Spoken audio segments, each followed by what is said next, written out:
Okay.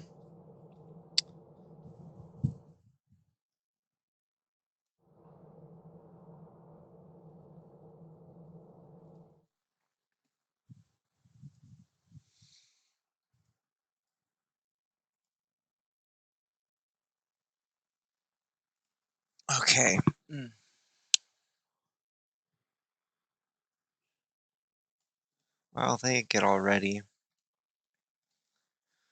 So we're following challengers today. Day 1 of 3.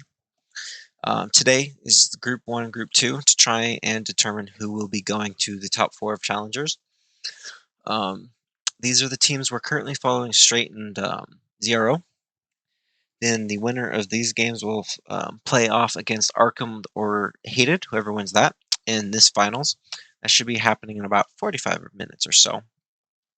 And then same up here. Whoever wins up here, Pincer versus Elevate, Juno versus Metro, they'll play. The results of these games only matter in who plays who starting in top 4.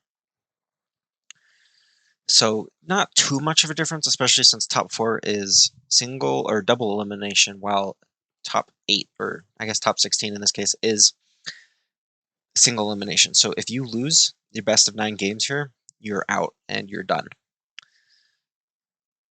So that is what is at stake here, and very interesting lineup already for Desert Sands from Zero. Straight running a mouse, which is an odd tank to be running on this map because it's tall, a little awkward. That just screams at me that they are doing something townside. There's no way they're trying to get that mouse across into desert. And there's a chance that that mouse spawns out in the desert, unless their spectator, Lolly here, is also in a light tank. They might have to try and get that mouse across the railroad tracks. For some reason, German super heavies spawn on spawn 2 if there are no light or medium tanks.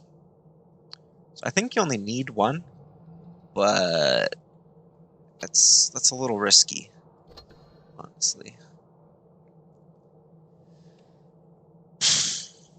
For the most part, it looks like Straight will be out in dunes, or maybe even playing the ridgeline here, getting some spots from their Vickers, sending their E5 and IS4 for a quick cap on C with the mouse there, just to assist in a hold.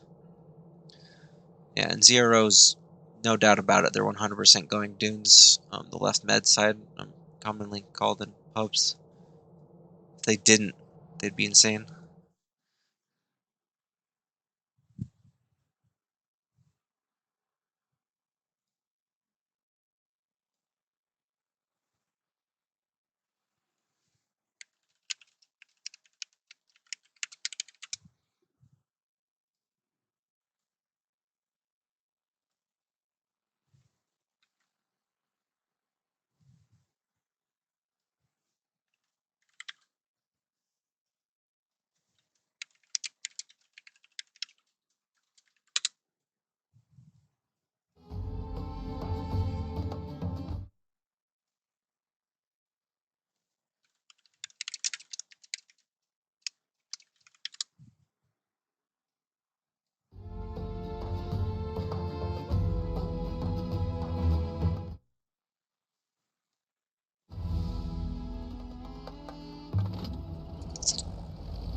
Alright. Oh, okay, apparently IS4 now has spawn priority over the mouse in dunes. That is good for Straight.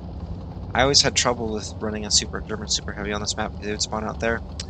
Gotcha Hat trying to get some spots. He does get 2 early spots on Zero, but now he is stuck out in dunes by himself. He has to wiggle through the dunes, try and get out without bleeding anything as Zero hard pushes into A already. They will have cap advantage as Straight only has 1 tank in C, just like they only have 1 tank in A, but they got on cap first, so they will be getting the slightest of cap advantages. Only about the 5-point difference. That is enough. That forces Straight to have to make a decision here and make a push on Zero. Zero just has to hold, not bleed. If they lose a tank, they lose cap advantage, so they stay alive. and force Straight to bleed heavily into a push, then they have this in the bag already.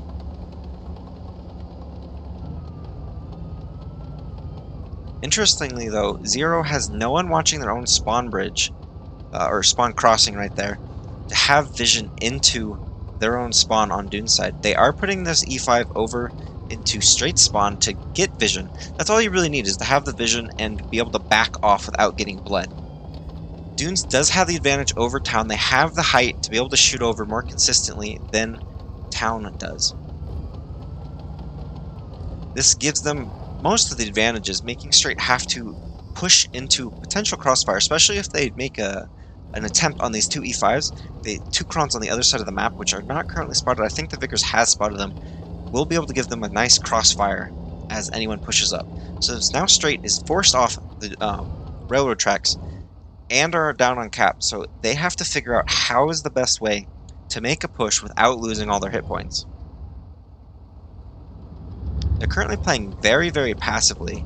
They might be considering, since they're not making a move yet, you want to make a move as early as possible. Since they're not making any move yet, they might want to try and get B cap, because if they can get B cap at the very end without losing a tank, then that'll give them enough cap points to win. Or they're going to make a very last minute push and just try and nuke a single tank. But they have to also not lose their own tank process.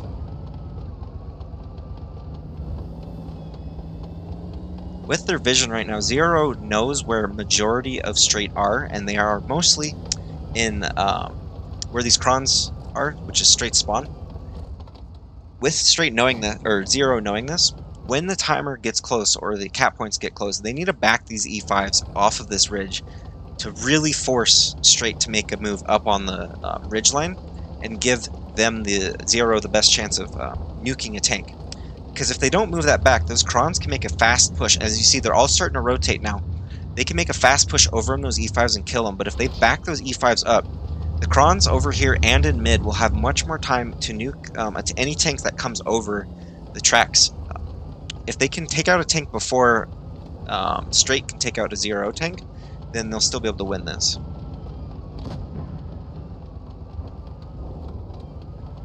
Magical Mage taking a little bit of a bleed there, trying to push up in mid. Starting the push for Straight. Straight is now going to make this hard push into the E5s like I was saying they were going to do. They were not ready for this. They should have been much further back in better positions. Now they have 5 tanks pushing into them, and that's going to be really fast. As long as Straight has really good focus fire, which they don't seem to have. Austin Boy and Massimo not quite focus firing with the rest of the team, but they need to be nuking a tank as fast as possible. If they can take out both these E5s without losing anyone, and there goes Austin Boy because he got stuck out in the open and just sat there. Probably got tracked. Now they're down on oh, okay, they're Straight getting onto the A cap. Now they're still down on cap points, but if they can manage to cap out A, Zero no longer will have the cap advantage. Straight does get the double cap, so now Zero is on the defensive. They have to, or the offensive, they have to take out tanks as fast as possible. They really need to take out that IS-4, and now Massimo, the Kronwagen. But I don't think they're going to be able to win this because they lost their A cap. They're not going to be able to get enough points from kills fast enough to win this game. That was very good by Straight. They managed to get the cap, managed to cap stop A and capture it while taking out the tanks, even though they had poor focus fire there at the beginning. Zero is just not prepared well enough for that push.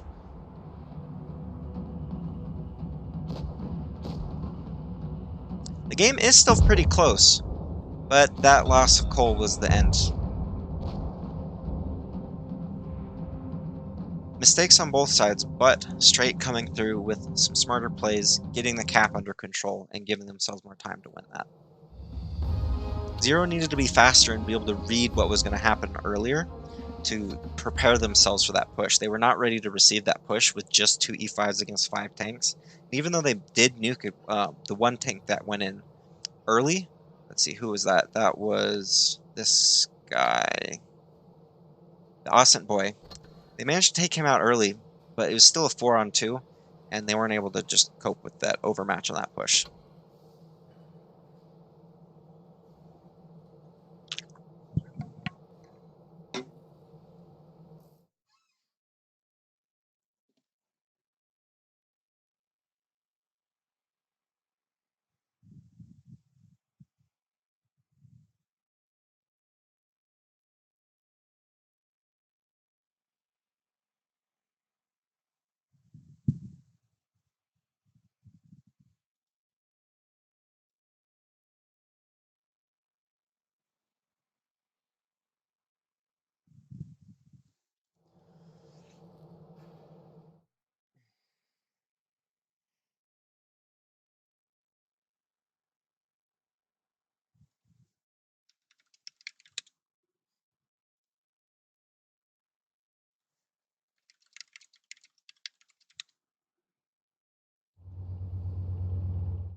Zero going a little less heavy on the Kronwagens for a little bit more IS4 and E5 action. While Straight doing a little bit different, but still running that mouse in E5. Pretty heavy on the E5.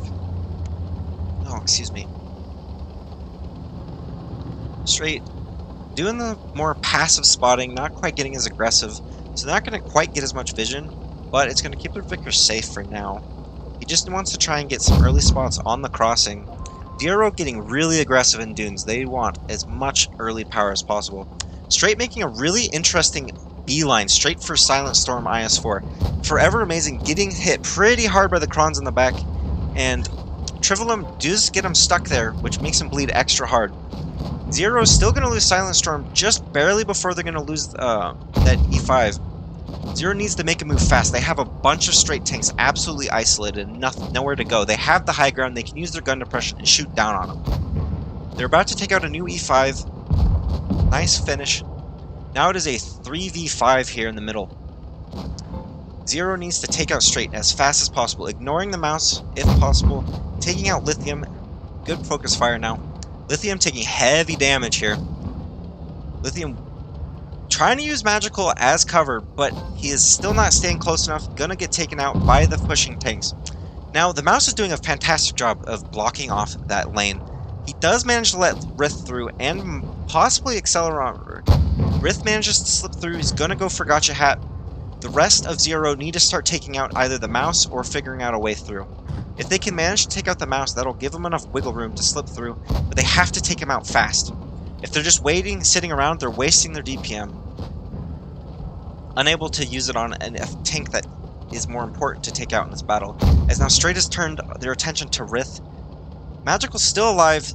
Zero taking a little bit too much time to take him out, but they finally do manage to pick him up. They need to move fast to help Rith. Cole coming in from over the train tracks, Rith trying to move fast to get a shot into Gotcha Hat as Accelerometer vanishes and Phonosaur comes in. Massimo is now stuck. He's trying to back up to finish off Rith. Rith needs to get his one shot off. He does. Now it is a 3v2. Massimo will not last very long. He could possibly survive. He does just barely survive with 63. Phonosaur coming in for the clear, as long as he does not miss the shot. Now it is a 3v1. Straight still has cap because the Tessa did manage to get onto C and cap it out. Now she's trying to get A. Zero doesn't have much to worry about. They just kind of need to get C cap back and to spread out and slowly trap Tessa, because Tessa cannot escape the three tanks. Cole and Accelerator trying to get B and C caps respectively, while Phonosaur pushes into their own spawn to just hopefully get vision. He can't get too aggressive. If he gets too aggressive, Tessa will outspot him and potentially be able to bleed them. But Tessa now has to make the move because Zero did get 2 caps. Tessa slowly starting to move into Phonosaur. She spots him. Surprisingly, he's not spotted herself. She was just barely at the range where she needed to be. I think she's just going to full send Phonosaur, try and take him out of the battle. He is a roughly 2-shot. If she he's going to be a 3-shot with the reactive armor. I didn't know if Phonosaur had it back. Tessa is taking big damage from Accelerator and Cole. Needed to make a move. Not much you can do there. Second game goes to Zero. Much better played by them that time.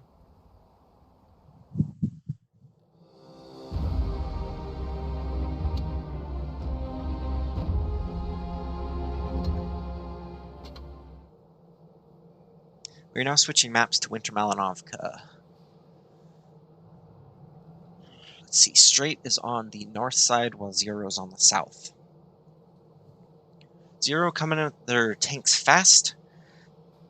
They have the Vickers, 3 Kronwagens, a mouse, and the 2 E5s. On Winter Malinovka, for me, this means the mouse is going to be playing somewhere around B cap, just trying to have control and vision on it, since you can side scrape and block damage, or reset the cap if somebody makes a push. It's just good to have solid vision in there. E5s, they could be sending them with the Vickers into med side, the dip, the lower area, the A cap. Or they're going to be rushing to the corner of the C cap under windmill and getting control up there while Vickers just has vision on the lower cap. The Kronwagens will probably be spread out along the middle and towards the C cap just to have control over over there. Let's see, Straight still undecided entirely of what they're going to be ready to up in.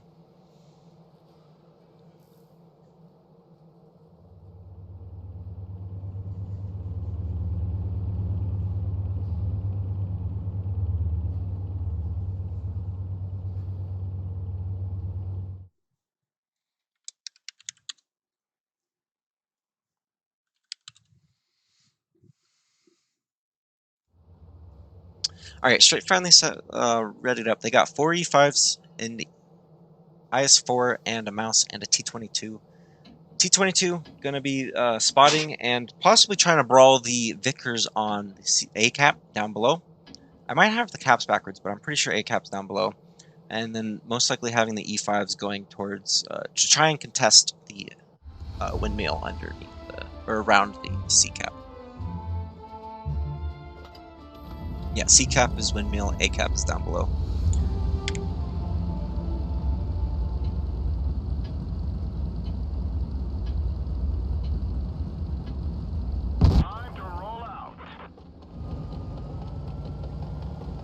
Alright, so Straight is going to be using their E5s to play towards A. Rith is not even going to be pushing his Vickers down towards A to get early vision at all. He's trying to get mid vision, early spots on any tanks crossing. I'm sorry, I'm having packet loss right now. Straight is doing a hard push down towards A. Venusaur sitting hold down, trying to get shots, preventing the E5s from being able to do much. Or the 2 E5s up top, Tessa getting some early bleeds off, or getting bled early, while Lithium, Lilac, and Forever Amazing are trying to get towards A. Rith does get into C. He's going to have his Kronvagons there to help him cap out fast. It's going to give Zero cap advantage. Always a good thing to have on this map. Straight will have to get A soon. They do start getting A. And now they have to either figure out how they want to push on Zero, or if they want to try and make a force into B. B is really difficult to get on this map. You can get bled really, really hard and lose tanks and not even get the cap. So, Straight. They're rotating out of A. Interesting choice. They're going to be now pushing it through their own spawn back up towards C. Leaving Lithium to spot A so that to prevent the counter cap, which would most likely come from an E5 or Kronvagen with Rith still all the way back at the windmill. Check the performance strings. This is rough. Alright, this is just the packet loss from Wargaming servers right now. Straight starting to slip Gacha Hat as far up as he can without getting spotted. He's going to make it a decent distance as Rith can't really spot him in that current position, and they have no tanks. Zero has no tanks up the middle ridge. Trivium is the only tank anywhere near the middle ridge, but he still doesn't have the angle to spot Gacha Hat. The bit of dirt getting in the way. Now they counter spot each other. Gacha Hat and Trivium now know where each other are. Trivium trying to back out, giving off his turret is a way too easy pen there. Unnecessary bleeds from the mouse. Thankfully, that's what the mouse is there for, to take all the hits. Straight still not really committing anywhere. They are mostly pulled up together so that they can make a quick rotation any direction. Zero reading that Straight wants to make a move, but and so Zero is rotating back through their spawn, trying to get vision on A. The T-22 outspotting them. And if they make this cross, which would be really bad, okay, they managed to spot the E5s before having to commit anywhere. But Straight was ready to nuke them if they were blindly about to run out in the open. Straight getting bled pretty hard. Magical Mage getting hit by Silent Storm and Venusaur. Unnecessary bleeds there. They should be sitting a little bit more hold down on their ridge. Zero making the aggressive play here. They had cap advantage. There's not really much of a reason to make the push, but now they are going in. They're taking some hits, not too much. Only one shot of damage so far as they push up into the ramp to get hold down beneath some of Straight's players. Straight, most of their tanks are near where Zero are, so now Zero has 3 tanks below about 6 of Straight's players. Rith does manage to jump into A. B-Cap was getting capped out by the mouse, but mouse does get reset. Zero just making very aggressive plays here. They're going for magical after they just cleaned up Lithium in the T-22. They didn't want to sit around and wait for cap at all. They are taking some pretty heavy damage, and they're just barely up on HP now. Magical barely surviving that with 24 HP. He does survive another longer bit, while Tessa does manage to take out Phonosaur. Silent kind of by himself, needing a little bit more of his teammates to hurry up and get in there to HP share with him. Cole missing a massive shot on Massimo, shooting over the engine deck instead of clearing the tank. That is going to hurt them. Silent Storm, still alive, just barely, manages to get another shot into Forever Amazing before going down. Zero now are down by about 100 hit points. Not a huge difference. It is way too close. They did have double caps for a little bit, but Straight does have Gotcha Hat in B to get B back, so that Straight would have the cap advantage. They need to hurry up on their focus fire. They've been bouncing and missing shots, which is slowing them down significantly. Zero had good momentum, and Tessa misses a big shot on Accelerator. Doesn't even hit his turret. Cole comes in and cleans up Forever Amazing, helping Accelerator out. Accelerator just needs to stay as close to Tessa as possible. Lilac does manage to take him out. Still really, really close here. Straight did manage to get the cap backs, and now they have a huge cap advantage. Rith trying to make a run. He needs to go slow down caps, but he's not going to make it there in time, leaving Cole between two tanks. Zero made poor decisions in that push, missed way too many shots, bouncing them when they needed to be having effective focus fire to maximize their DPM there. Straight did a good job of resisting the push, taking all the hits, dealing them back with greater force, and getting the caps. That was the big thing there. They managed to get the caps back in their favor, putting more pressure on Zero, and Zero was not able to cope with that pressure.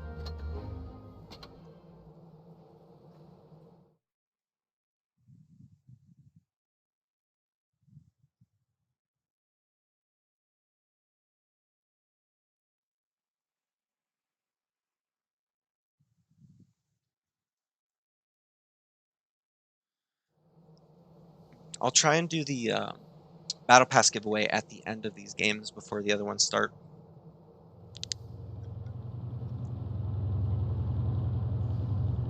Depending on how long this goes, I might have to do it in the middle of the games.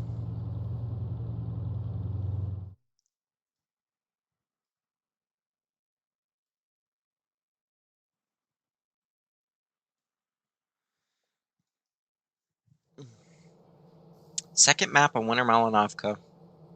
Straight running 4 Crons, 2 IS4s, and a Bat Chat. Bat Chat is nice for mobility. That's mostly it. It's got and it's pretty good for one-on-ones with the other light tank. If Tessa can get off a cliff and then get away and reload, that puts Rith at a huge disadvantage, because then he can't push into Tessa if Tessa keeps the distance and uses her burst damage effectively. If Rith can get into a brawl with Tessa, Rith should be able to win because he has Hesh rounds and can increase his DPM significantly.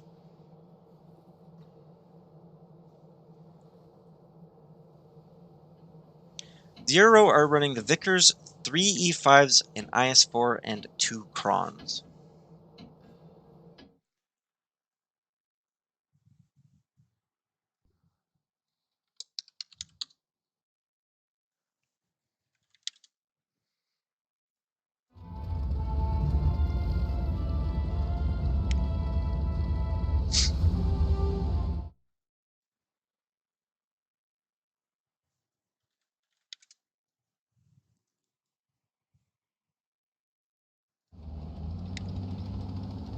Oh my goodness.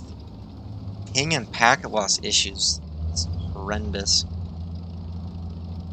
I hope it's not too obvious for you guys, but there's a lot of stutter for me. Alright, Straight making hard, fast plays towards C. I think they want their Bat Chat to try and go for C, but they're going to spot Rith, and I don't think either tank is going to fully commit towards C. Rith does get the early vision on where Straight is going, meaning his tanks can play much more aggressive towards A, knowing where a majority of Straight's tanks are. Vanitas and Silent Storm are getting really aggressive on the Straight ramp. They're going to try and keep the Kronvagans back, but they do have a disadvantage. The Kronvagans are going to be better hold down. With that clip, they can easily take out at least half of an E5, especially with the other 2 Kronvagans. Those E5s need to back off as soon as they see there's 4 Krons there. Krons can much more easily pen them in the turrets or the side armor.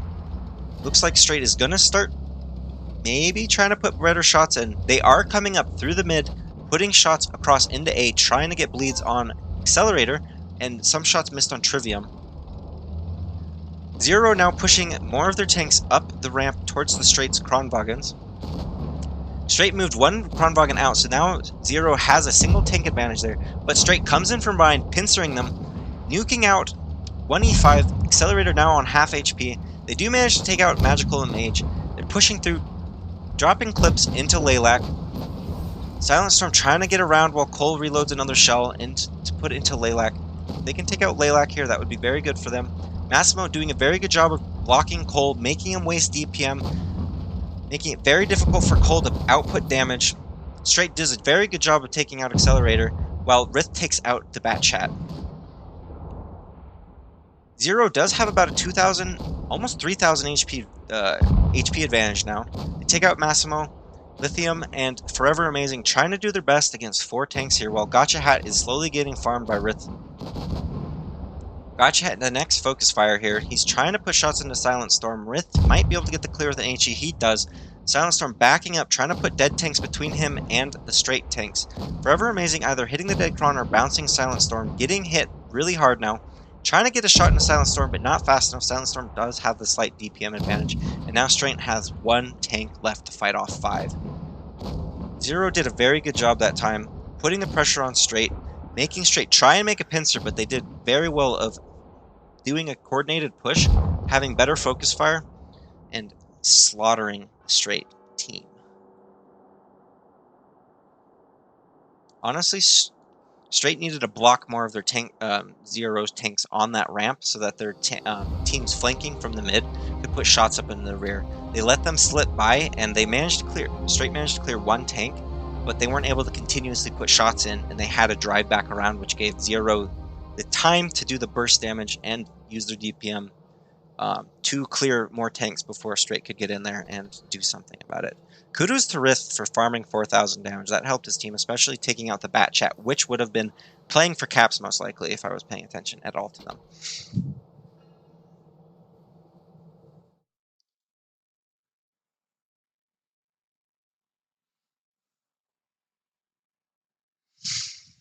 I'm going to need more water. I'm talking too fast.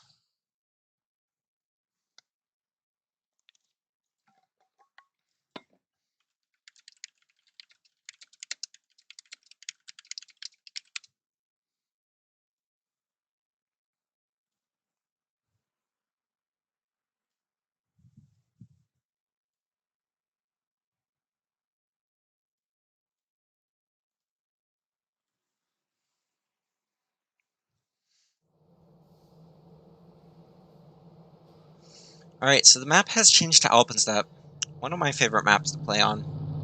Zero running a Vickers triple Kron, or quadruple Kron, a Mouse, and an E5, while Straight is running 2 IS4s, 2 E5s of Vickers, Kron, and Mouse.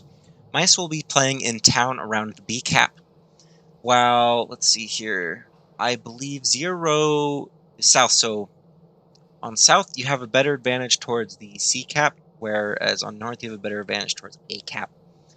Straight quite possibly could be playing for A. They have the E5s that they can try and speed boost to the A cap as fast as possible, while while Zero makes a push towards town. We shall see. With that many Krons, they're either playing heavy, like really aggressive, on the A cap, or they're gonna try and counter, or I mean on C cap, my bad, or they're probably gonna be playing for C. We'll see.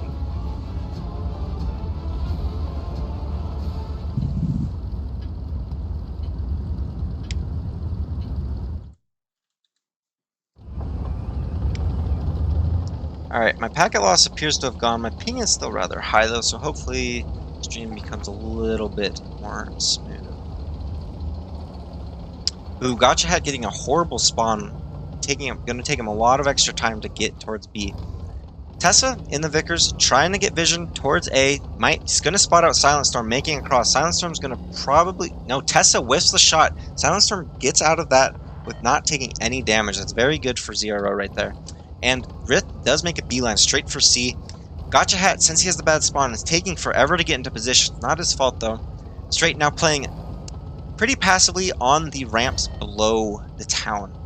Gotcha Hat trying to get up. Gonna be the sole person pushing unless they're just waiting for him to get vision before they apply Lithium, Forever Amazing, and Lilac. Lithium in a good position to reset B. I love this position to reset B, especially with like a Kron or an E5, or in my personal favorite is an E3, because you can sit, hold down, watch both directions, and it's very difficult to deal damage to. Zero does get their E5 back from the aggressive place towards spawn, only bleeding one hit, while Tessa is now going for A. Zero is going to have about 100-point cap difference, which really forces Straight to have to do something. They're going to have to get 3 kills without losing any tanks to make that up, or get B or cap stop C. It's a lot more pressure on Straight. I'm sorry, it's a 120-point difference. Gotcha Hat slowly making their way up between C and B. Playing rather aggressively and alone. Not really sure what the point is there besides getting vision. They're using their mouse as their scout. He does take a hit from Vanitas. Phonosaur and Cole starting to move towards to put pressure on him. He's not really able to do much there, but give vision. He doesn't have the DPM, and at this level, heat goes through about at least 50% or more on shots on the mouse, unless they're very good at angling.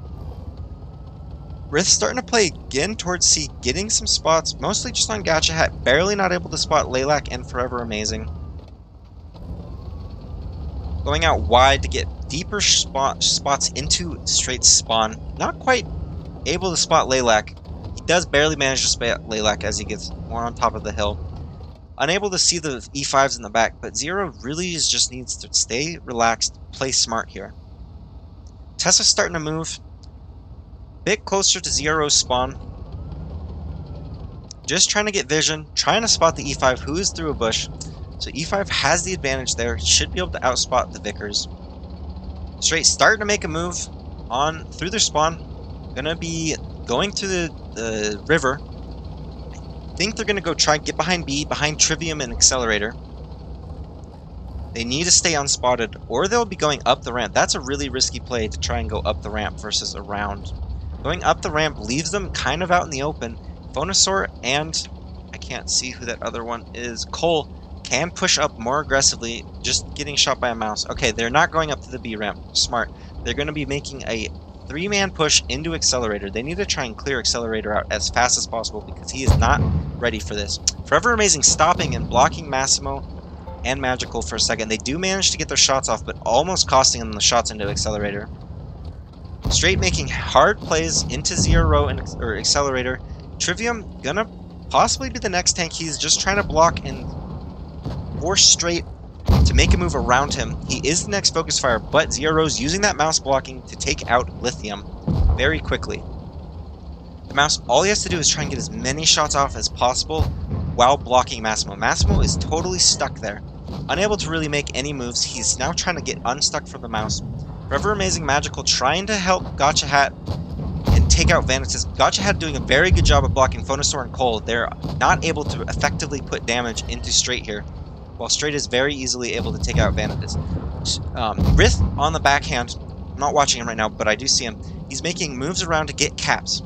Zero did drop cap because they lost tanks early, but they do have more caps under their control. So if they can just take out Straight tanks faster, they just flip-flopped cap now. They do have 2 caps, and they're going to take out another tank, Tessa. Rith does need to run away from Massimo and Forever Amazing, because him and Phonosaur need to just stay alive now. It is a game of who can last longer, and a game of their caps will be enough to win them this game. Phonosaur needs to drop, Rith needs to get as far away from the battle as possible. And Zero does manage to slip away. Good job. Again, kudos to Rith. He did manage to run her all the way around, get the A cap, while the other tanks managed to cap out B. They gave him a good advantage at the beginning, and then they had good enough focus fire to take out enough Straight tanks to keep them that cap advantage, because Straight did get cap advantage towards themselves by taking out tanks fast enough. But because they lost caps, and Zero did manage to keep and hold the 2 for the end, they had 3 at one point, but they managed to hold 2 for long enough that they... my mouth is dry. They won on cap. I'm done talking. I need to take a break.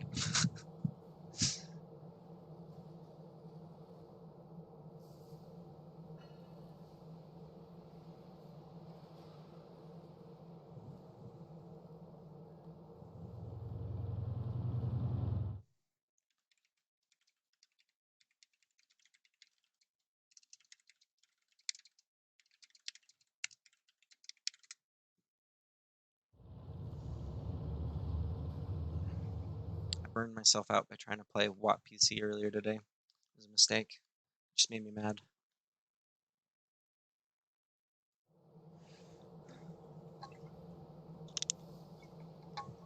I just feel really off, and I'm not doing... We're not giving good enough credit where credit's due to these teams. Well, we have 30 seconds. I'm ready up. I'm going to see if I can't get quick. I think Arkham's up 5-0 to Hated right now. I don't think I can actually look because the matches aren't over. Okay, no, they are updating live. So Arkham 5-0 to Hated. So Arkham will be moving on. So what about Pincer? Or did the game start? I was too... No, Pincer... Load. Has not finished their games against Elevate yet. Okay.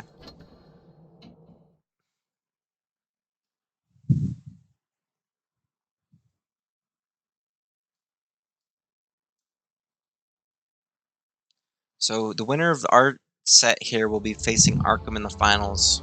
So Arkham has moved on to the top 4 of the Challengers Tournament. Kudos to them.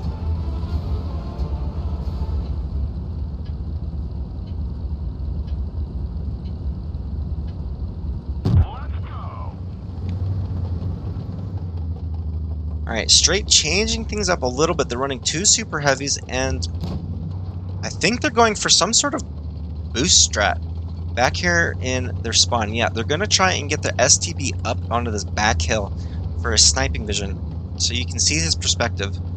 Up here on the top of the hill, he has some superior shots down onto A. Not really anywhere to hide for Zero on A as they make their push into the A cap. STB also has good vision and shots partially into town and towards C, but I think this is mostly to have good shots down into the A cap. Massimo does manage to get the A reset, takes some heavy damage for the reset though, making a run out. Zero does get cap advantage yet again while Straight is still trying to boost. They do manage to get their STB up there. It's taking them a whole minute to get this tank into this position, and he's unable to do anything about A now. Zero got the A cap. They don't have to play very aggressively there. They can back out, be calm, relax, just reset B, and if they can keep B under control as well as the A cap, Straight is in a world of hurt yet again. Straight making aggressive plays towards C. Massimo does jump in. Looks like Tessa's going to be going for B while Magical is getting into this more mid area to assist. If Magical can get shots into Trivium or any tanks that are on this ramp trying to reset Tessa and B, it's going to make Trivium have to back down and reduce their B resets. But Zero's not too worried about that. They have the E5 back here, and Rith, who should be able to have B entirely covered. The E5 has about half of B here, and Rith can get the other half pretty easily from here without getting led. Lithium is spotted in the Yo. They're running the 3-shot autoloader, so they have it's better for sniping and has about 500 more DPM than the 2-shot.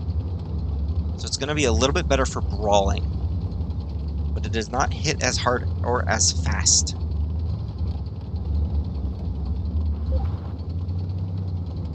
Rith does have vision on Lilac, Lithium, and Forever Amazing. I don't think he actually spotted Forever Amazing. I think the rock just barely blocked it, but he is now getting out. They know what Straight is trying to do. Straight has been caught out with their pants down, trying to make a play towards A. Now they're kind of stuck. Not much they can do there. If they try and cross, they're going to take some pretty heavy bleeds. I think they need to try and use those tanks as a distraction while they use Magical and Tessa to make a move on Trivium. Zero sneaking 2 E5s over towards C through their spawn. Vanitas gonna be making a beeline for the outside of C to be able to get in the C cap while Silent Storm gets up into more of a middle position to assist Trivium with Magical and for B control. Straight now is forced to make a counter. They are playing as aggressive as they can towards A. Accelerator missing a crucial shot on Lilac there. Straight's Rith taking huge damage by the E100, managing to get an Ichi shot into his side. Venusaur having vision on the 2 tanks of Straight, trying to make a play towards A. He needs to drop down. Forever Amazing is going to be going over the top in front of Cole and Venusaur. He's taking huge damage for this push. Not really sure that was the smart move here. They're really consistently wanting to try Phonosaur. Cole whiffing a shot on Forever Amazing. He needed to put that shot in. If he didn't, since he didn't pen that shot, Forever Amazing is going to be able to survive a little bit longer. Phonosaur does manage to bounce Lilac, though. A miss for a miss. Cole should have waited another second to get his second shell reloaded so he could put another one into Forever Amazing, putting him down to a rammable amount. Zero still has caps. They flip-flopped caps with straight, but they do have the advantage. Down goes Forever Amazing. Cole is now behind Lilac. Phonosaur just needing to play smart not to get hit by the STB in the back. But Zero has done a very good job this game. Forcing Straight to make moves. Straight made very difficult moves. Very difficult choices that ended up costing them majorly. Kudos to Zero with that one. That STB in the back really did not help Straight at all. Took too long to do there, and let's see here. He did decent damage from back there. Did manage to pump out 2.2k, but not enough of an impact in the long run.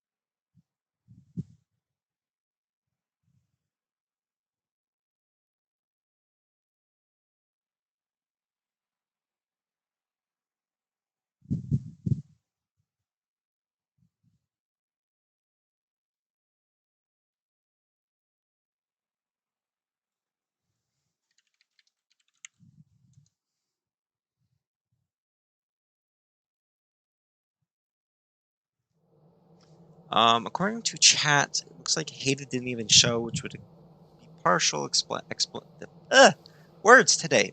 A partial explanation to why they lost 5-0. And why they got done so fast.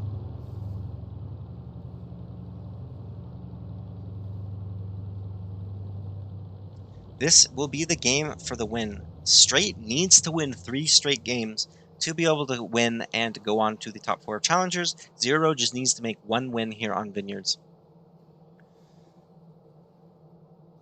Straight going with the Yo, 2 Crons, E5, 2 IS4s, and the Vickers, while Zero is going the Bat Chat, triple Cron, 2 E5, and a Vickers. Let's see. Zero is on the south side. I've seen the Bat Chat used on north side to nuke the cap. I think they'll be doing the exact same thing. They're going to be trying to nuke the sort of, air quote, free cap that you can get on this map. The A cap in this instance. If they can manage to reset A cap and get B cap without getting reset, that's a huge, huge thing on this map. If you can't get A or B for your own team, you're at a disadvantage unless you're playing very aggressive and just trying to go for a quick nuke on something. Yeah, Rith is going to be making a beeline, most likely for this ramp, so we can be close enough to nuke Tessa. Tessa should be able to get some cap, but Rith is going over to this spot, because from here he can easily shoot into Tessa's side, and there's nowhere for Tessa to go. She's just going to have to take 3 hits. Rith does whiff 1 shot, but he's still going to be able to should be able to put 2 shots into Tessa, only takes 1 in return.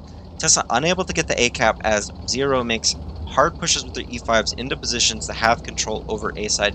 They actually didn't put their Vickers into B. I figured they would try and put their Vickers into B, but they're going to use their Cron anyways later on. The only issue I see with not getting the cap early is now they're going to have only a slight cap advantage over Straight, instead of a significantly larger one. Unless Zero can make a play for A, which will be very unlikely as it's very hard to cap A from this side. The E5 there and Magical can hit pretty much most of the spots, as well as Lithium from the middle to hit anyone that tries to be in this cap position. So Zero does have about a 5 cap point lead. Again, they could have had a much larger one if they were just faster to get into B. It's a lot harder to reset B, especially if you're playing that aggressive towards A to begin with. Tessa trying to be a sniper back behind C. only managing to dink shots off the Kronwagen turrets. Straight rotating a few of a single IS-4 back to help Magical and Lilac over A. Massimo might be following after them slowly. Straight now kind of in a bad position. They don't have any tanks pulled up in good places to make a push with. They'll most likely be making a push towards A, but that'll be easily to counter.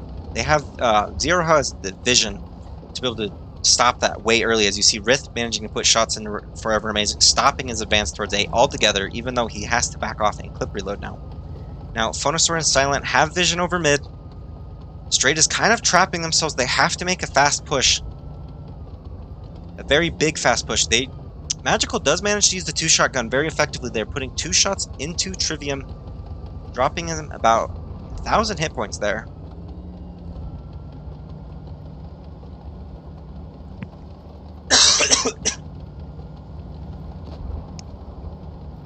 Zero managing to get good shots into Gotcha Hat there in mid. Straight bleeding a lot of hit points there in the middle. Gonna significantly harm their ability to pincer and put side shots into A if they don't have the hit points to contest. Phonosaur doing a good job of getting an HE reset into Forever Amazing. Same with Silent Storm. Forever Amazing just bleeding minor amounts of HP.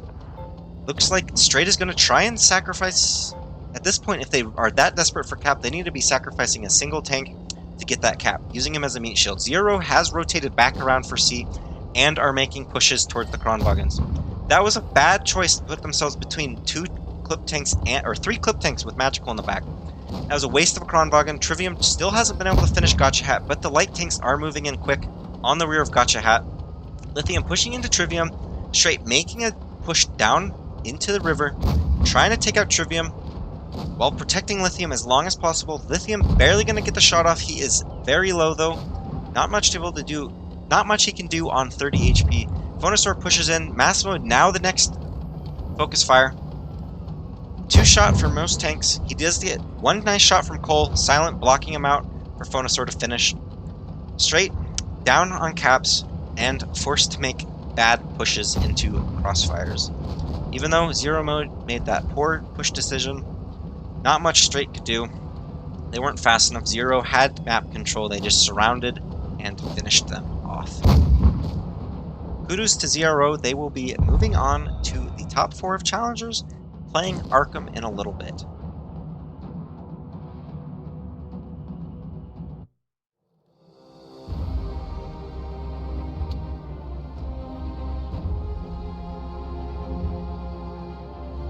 Not exactly sure what Lilac was doing, only managing to get 1-ish shot off and still being alive there at the end.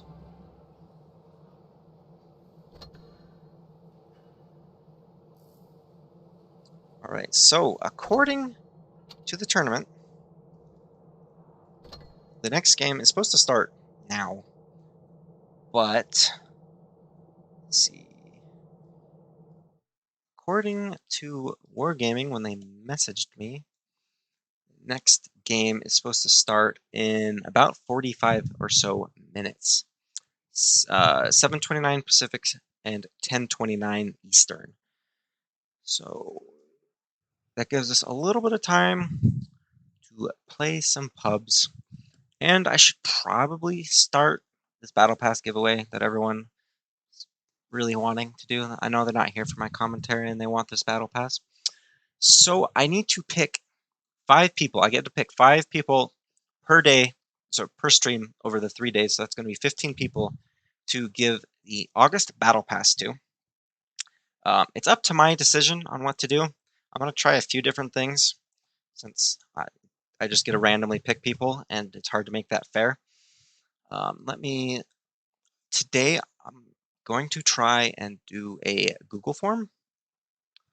I gotta pull it up though since I'm not prepared. Once I get this Google form up, I will pin it in chat. By the time I get this up, it'll already be posted in chat.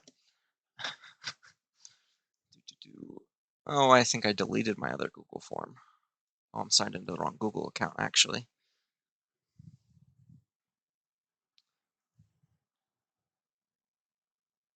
Let's see here. Switch Google accounts. This is what a true professional does, makes people wait. But good for me. Y'all are 5 minutes behind, so I'm just talking to myself at this point. Let's see here. Blank form.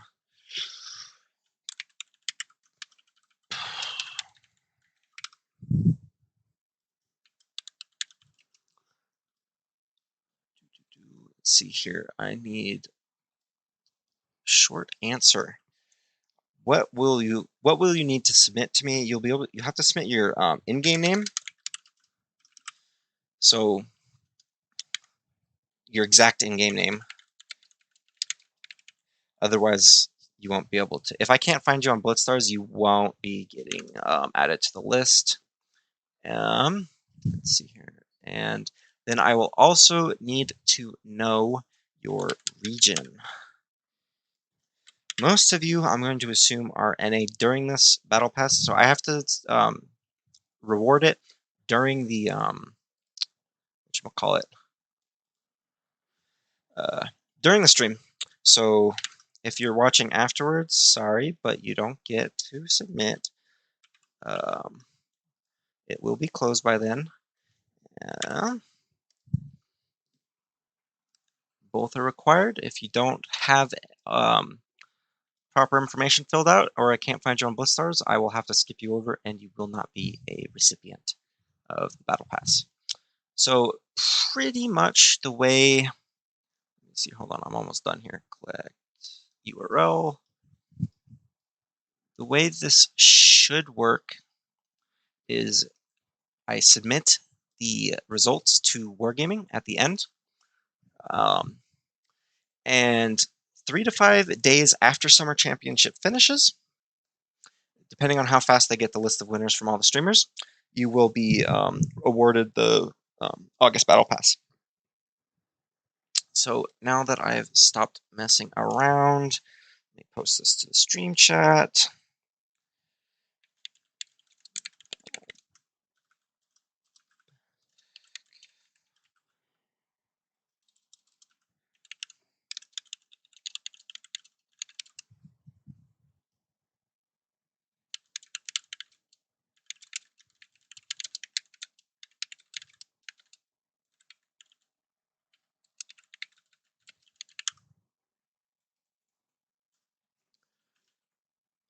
Oh, whoops.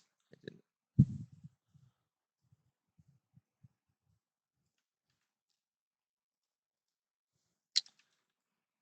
And go.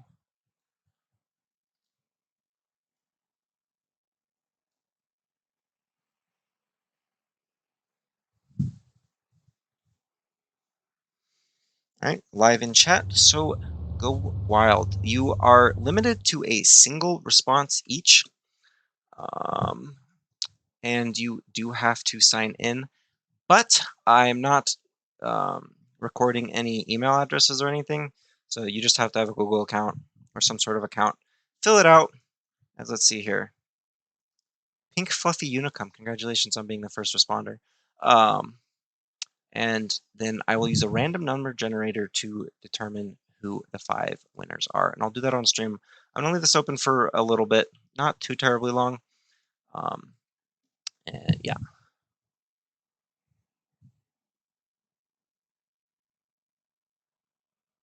All right, I will be right back. I have to do something.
Alright, I am back. Let's go ahead and see if any other games finished. And let's check middle echelon. Or actually, the bracket should be updated on the browser. Okay, we do have our teams for top 4 challengers. Congratulations to Metro, Pincer, Zero, and Arkham. You will be getting better rewards than Straight, Hated, Juno, and Elevate. For a quick rundown on what those rewards are, for just making it, for winning your first set of games today, you're going to get credits, yay! But the real thing is you make it to the final stage, and this is where the good rewards are. So if you get first place, so if you get #1 challengers, you get the King of the Hill profile background. I'll show you that in a second. It's the air quotes pro background, so you get it for getting first place or making top 8. You get an Action X, 5 million credits, a bunch of free XP, premium time for each player. This is not like the other tournaments, like quick tournaments, where the rewards are split. Second place, you get a T2065, not a bad premium tank, solid 3 million credits, 40,000 free XP, 2 weeks premium. And third place, you get a T4485, a more recently released tank, not too common, so that's going to be a nice addition to your garage. It's a tier 7 medium. 2 million credits, 20,000 free XP, and fourth place, which arguably might be better than first and second, purely for just a solid chunk of gold. But the free XP is definitely better. All participants of this get the Challenger avatar, and I can show off some of those rewards. This is the current Challenger avatar, and then there is a new one, which is alright in my opinion, and then this is the King of the Hill profile background that you get for getting #1. It's a pretty nice background. I like it a lot. And let's quickly check in on the pros. So if you guys want to watch pro, I suggest watching Fishy. In my opinion, he is the best commentator on NA. The link to his channel is in the stream description. It's right there on top, really hard to miss, so just go ahead and grab that. And go ahead and go watch his tournament stream. There's also a Spanish streamer for those that like to, or native language is Spanish. If you just head to this link or to the tournament section, Summer Season Champions, or even under the Seasons section, you should be able to find the stream there. Now, onto the brackets. Let's see. Has anyone finished? Oh my, this is an upset and a half. So, unsurprisingly, Pramo to the finals. Same with GG. Unfortunately for SLG, who had a very good season, they will not be making top 4. Jokers crushed Purple, and R managed to beat MJ. MJ, there was some big controversy about because they, air quotes, rigged their way into, rigged themselves to be able to face against R versus SLG being able to face R, so they purposely lost games. That's what, there was a whole hissy fit about last week, so that they could play R, so that they, air quotes, had an easy top 4. But R coming in clutch and managing to beat MJ 5-3. That would be a very interesting set of games to watch. So you should definitely go watch this right here. I'm actually gonna grab the link to this and put it in the description as well, because even though it's in Spanish, it'd be very interesting to watch those games. Of course, you don't let me get a shareable link. Why you like this, YouTube?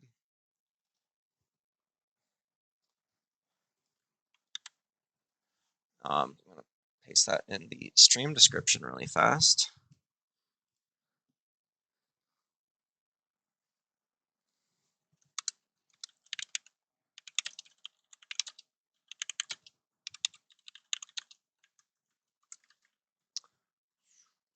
All right, that is now there. So by the time you see this, it'll be updated. So go give that a watch, because that would be some interesting games. I know there's going to be a significant amount of people that are very happy about that. I kid you not. If you're not in the Wargaming server, there was so much controversy over that. A bunch of people wanted MJ to get banned from top 8 for it.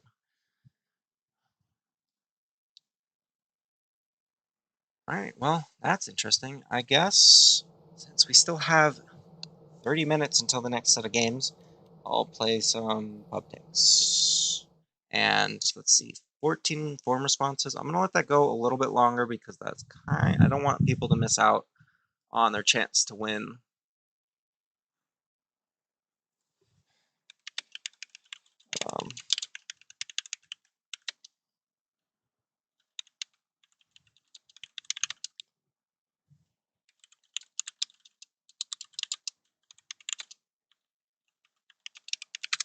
So about 15-20 minutes from when you listen to this, it's more like 10 to 15 minutes.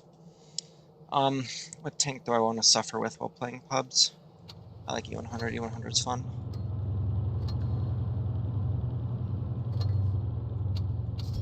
Pop one of my bajillion gold boosters that I don't ever use.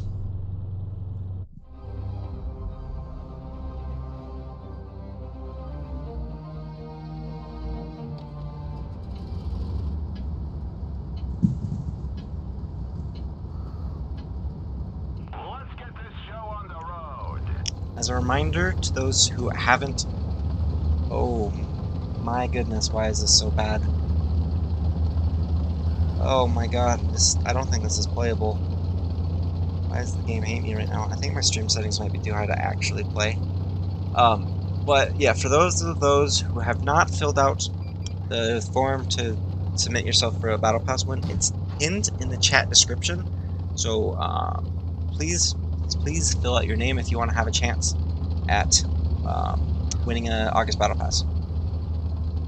Well, I just deal with this horrible frame rate. I've got to be killing my computer right now.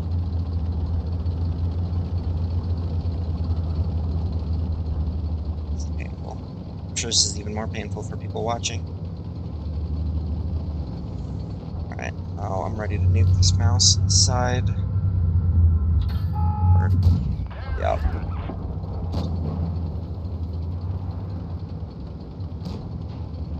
E5 keeps staring at me. Bleed. Look away. Oh, his ammo rack's damaged. I can't hit his ammo rack again, unfortunately. So mouse and mouse are pushing this T30. Mouse trying to ram.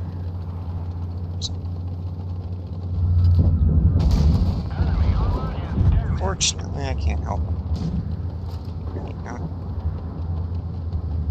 Somebody else? No, no one else gonna get this mouse for me. Yep. Oh my goodness, I can't with these negative frames, dude.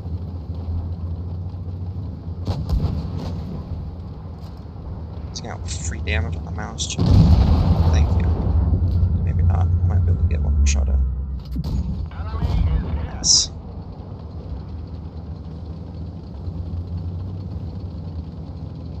Oh, this is pain and suffering. Pure pain and suffering. I feel like I got a headache, just... That's what it feels like my vision is like right now. Just pounding headache. Can't focus. But instead it's just the game quality I'm stuck with.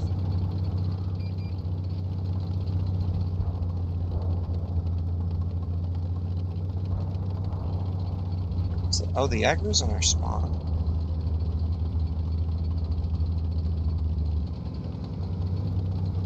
T68's probably gonna get the kill here on the 183. Yeah, need one shot in this aggro to have a decent game. Oh, but I don't think I'm fast enough.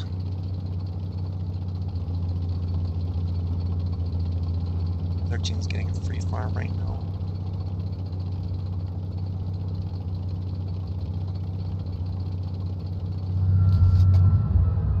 Go for it. Oh, I shouldn't have gone for it because somehow the 113 whiffed. How does the 113 mess that up? How is the aggro not able to kill him? Oh my goodness. That was pitiful.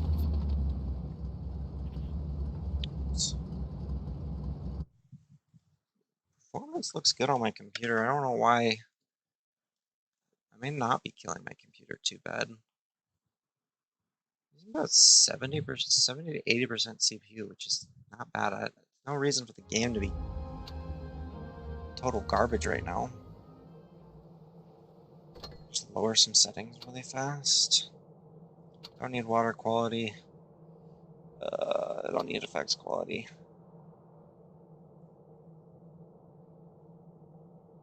Lower that a little bit. A bit more consistent frames, maybe. I don't know.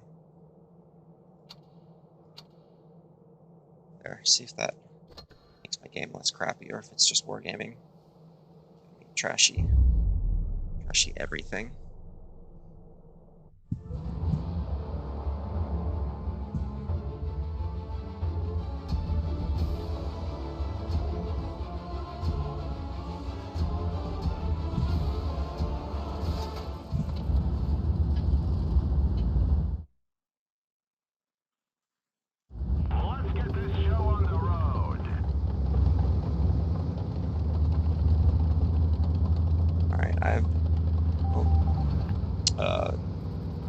Still a little choppy, but a little bit better.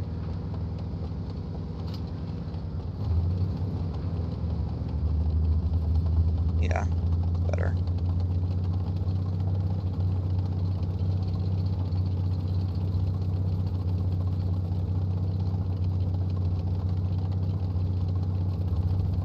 I blame you guys for bad game performance because I upped my stream quality significantly. It tries to murder my computer now, which isn't a big issue when I just watch games, but actually trying to play is a little rough. Dude, you want me to turn around and go with you to see? Nah. I'll go fight one of these guys though.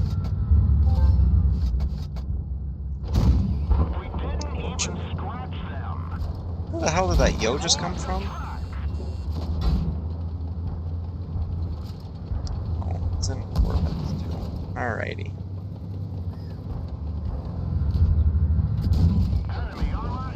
Oh, I don't know why I just shot heat at him. Whoops. Yep, I'm gonna die because Jagger's. Oh, nice shot, 183. Screw off, yo.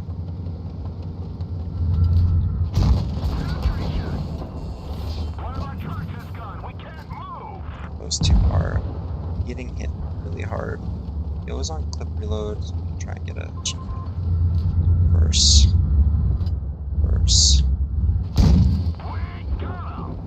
I just gotta hope he gets named by the 183. Come on, 183. Save me. No, 183's dead. Alright. Jagger's still not doing anything. Gotta love it. 50 on him. Got him down to one shot. 183 better. As long as the 183 doesn't miss, he's got that guy down.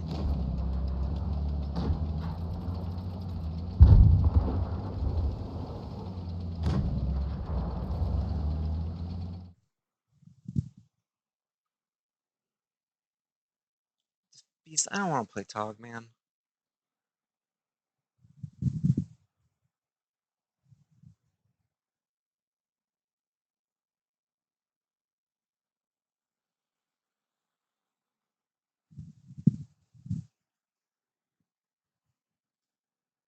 See, we got up to 16 responses so far, so just a little bit longer, and I will be doing the giveaway. So right now you have about a 1 in 3 chance of winning something. That's a pretty good chance, actually. At least we won this game. Me. Feeling like I'm teleporting, but I'm not.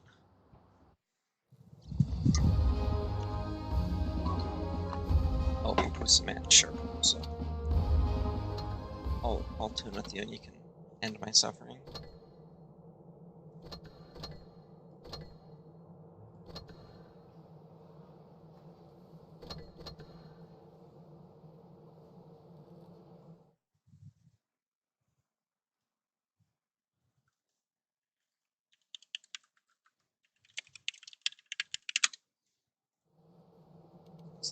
Yeah, sure.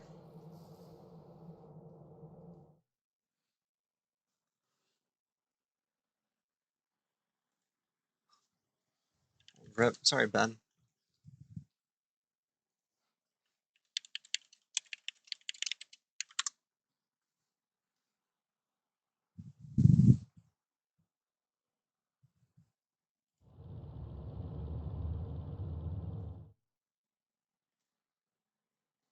Still only 16 responses, but 22 people watching, guys. Come on now. You don't even have to be active in the stream.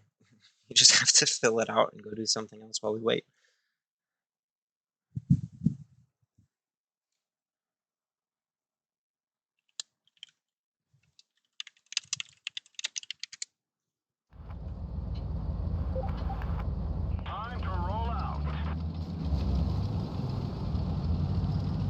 Fortunately for Pusa, he was playing tonight's tournament, and I don't think he was able to play during most of the games, but they were playing against Pramo.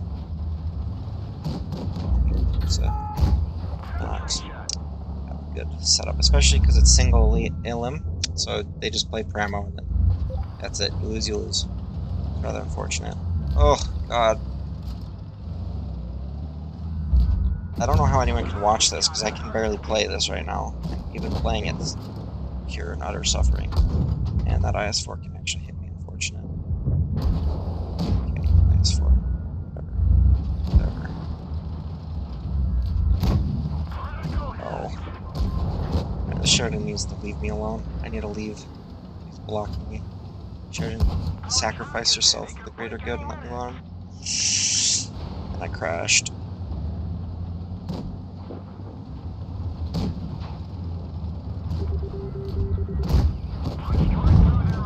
Wow, that Sheridan absolutely got nuked for that kill. Sometimes it's just not worth it. I wanted that sneaky shot.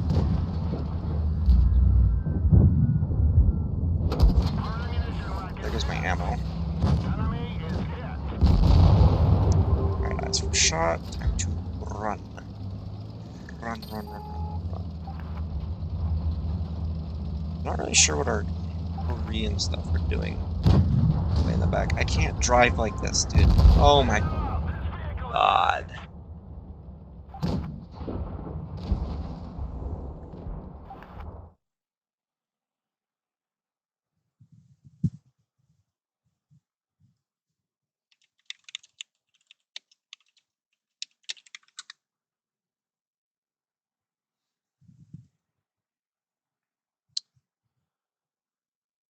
Just a few more minutes, and so probably one more game, and then I'll do the giveaway.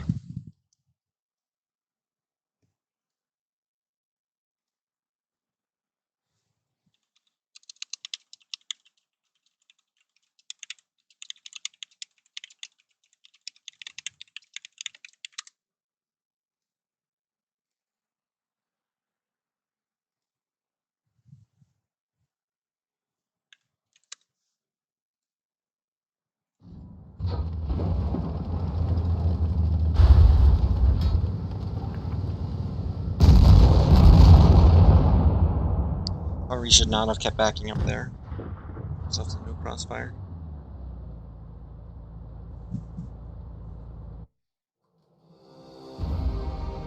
Sorry. Oh wow, look at that. Why did you send me friend requests?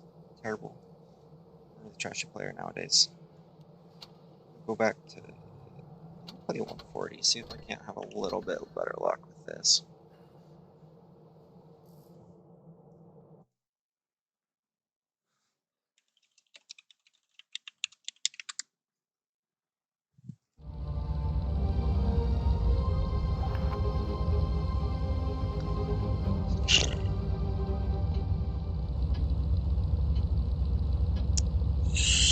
Uh, 62-121B, it's not the stuff I want to be running into.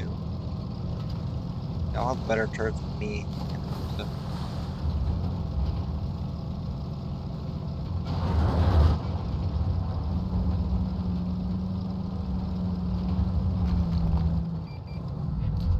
Okay, heavy tank spot on the other side of the map. Now I have packet loss. This is not enjoyable at all. That was such an easy shot that I just whiffed right there. I don't know where the other medium tank is. It's over there. What is that 57 doing? Alright, oops, needs help with the 62A.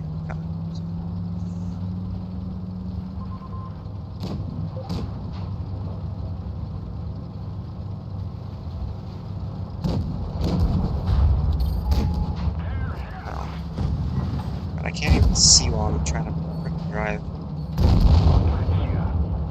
Thank goodness for auto aim. Oh yeah, I asked for free farms. Just sit right there, right in the open. Yes, do it. Now he's trapped. I might be able to perma-track him. Nope. But easy damage. Sure. That waffle. One waffle. What? Alright, sure. Oh my goodness, now this is real lag. Alright, I have huge amounts of packet loss. Not sure what like this 120 stuff I'm doing. Reload. Nope.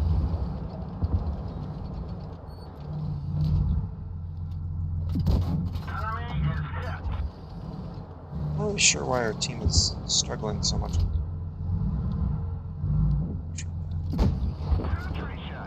Let them pretty hard before they got me. Oh, don't. Ah, that's what I was worried about. As soon as I saw I got spotted, that dang waffle. Yes, the 57 can't pet me. Alright, I guess I should be able to clean up that IS-4 and yellow pretty easily. Waffle camo just that good, or is he sitting in that bush? There's the KBC. Alright, oops, I'm coming to help you on this flank. Let's fire.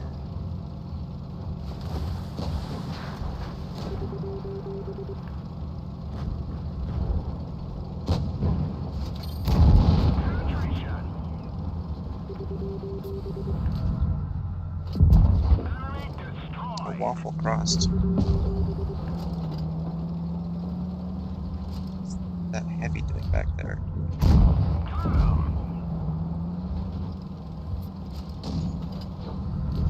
I think a small liner does, but I still, as long as I don't whiff the shots, it's not too bad. Let's put a nice little ram trap. Okay. Oh, I can't get blocked. Oh well. You don't deserve that kill. You have to do much.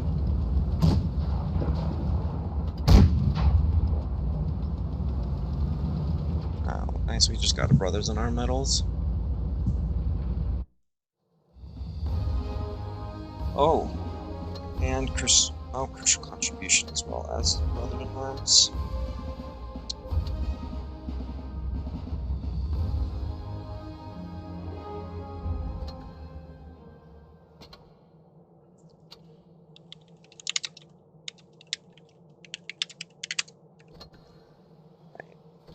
Do the giveaway while I have a little bit of spare time. Alright, only 16 responses. I'm gonna close the rest of the responses. Export to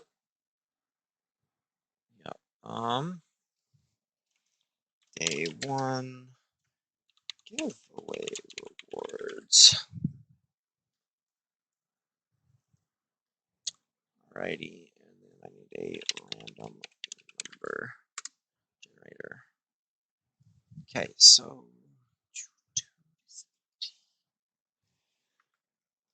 if you win air quotes twice, I don't know why I said air quotes. If you win twice, because it's a random number generator, you don't actually win twice. You only actually win once. Sorry, I'm not gonna do that, people. Alrighty, let's do this and random number generator.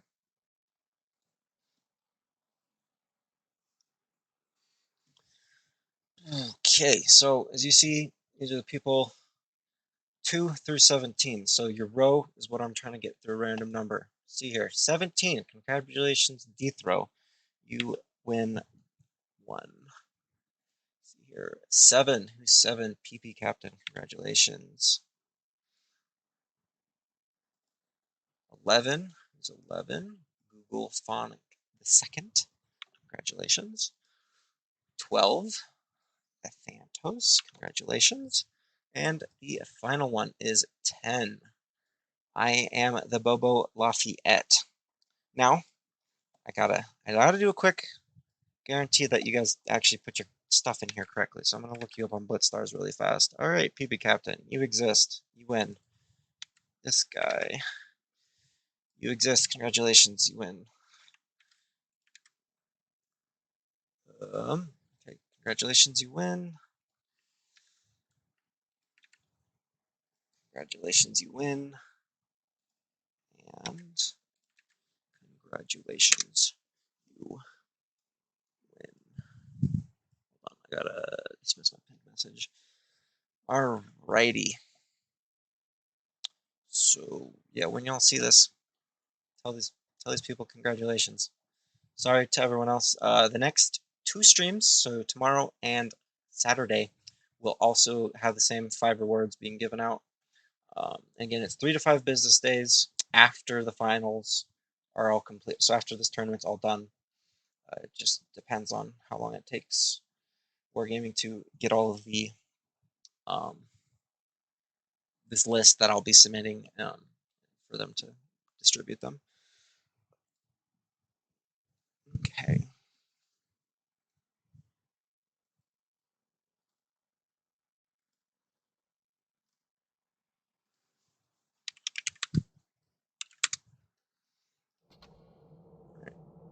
So I'll play a few more games with him until the stream's up, or the thing's up.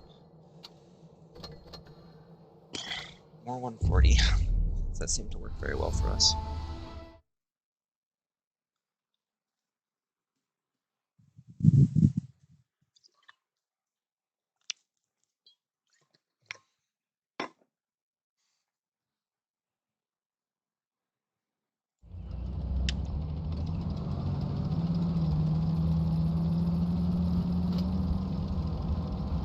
This is still being so. Why do I feel like I have 30, or not even?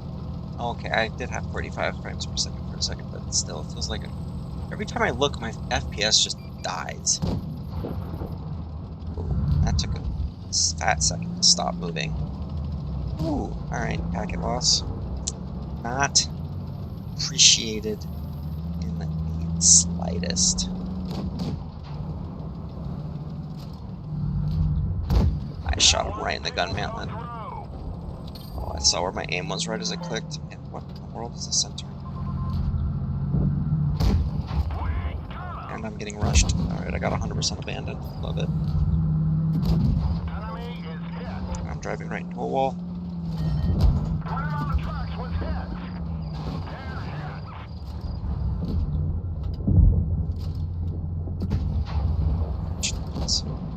Oh, come on.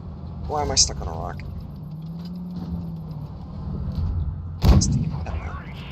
It's sitting wide out.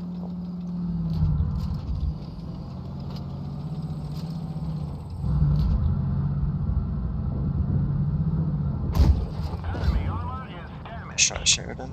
Not even looking at you. Okay.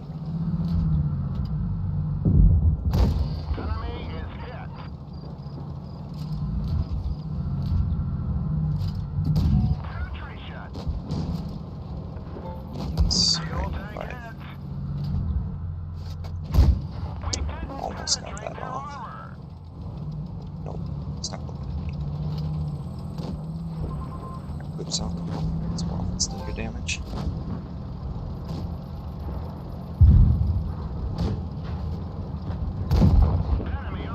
Well, I guess really just your kill because there was no damage left to steal.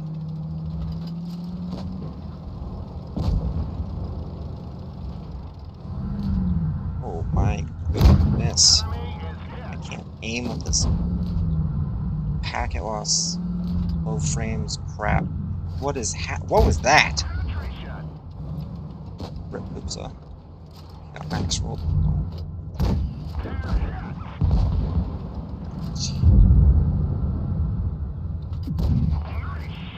Oh, alright. Hello, 75. How are you? Great. Alright, well, at least I can still COD this guy.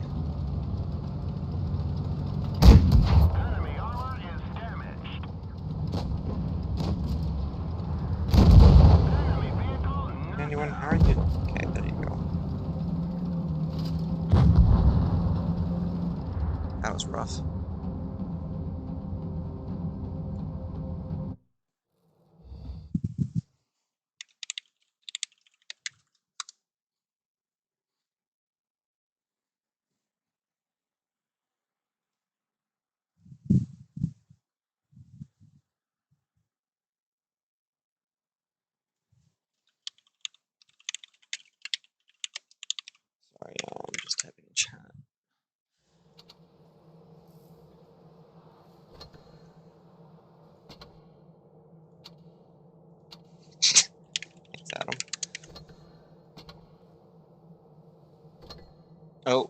sh...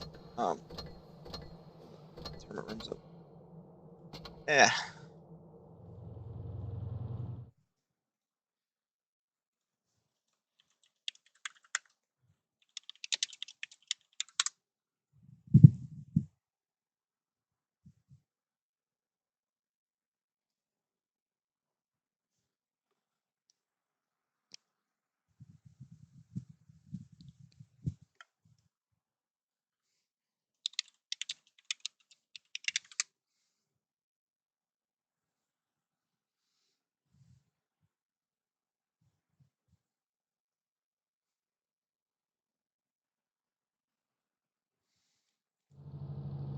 Sorry to all those that are just now seeing the results.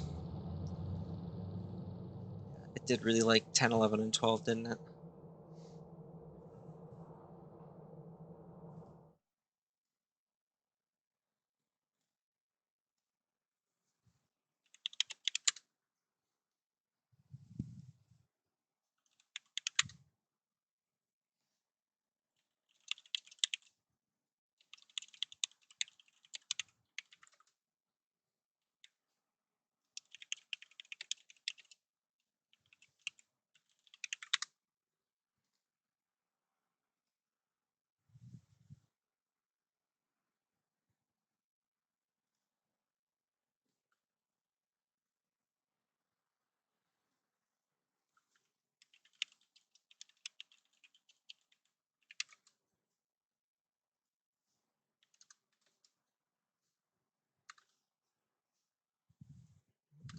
Come on.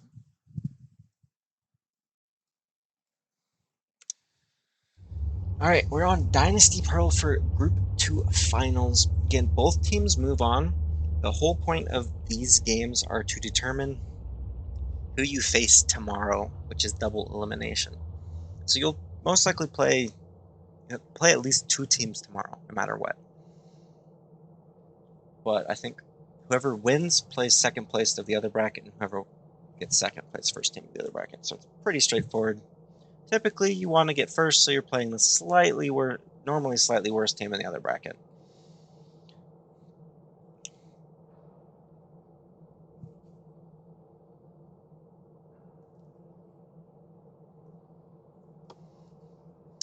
So on Dynasty Pearl, 0 is on South. They are running a triple cron, triple IS4, singular mouse. Well, Arkham is running double IS4 and quad Kronbogen with Cosmic in the mouse.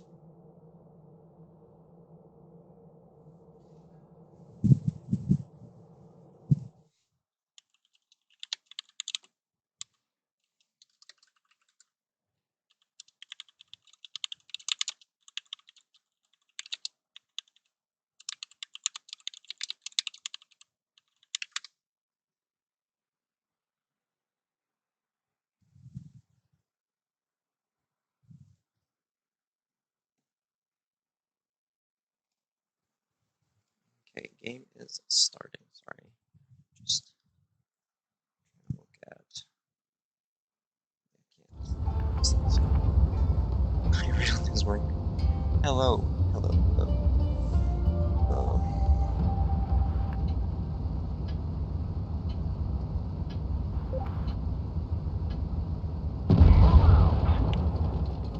Alright.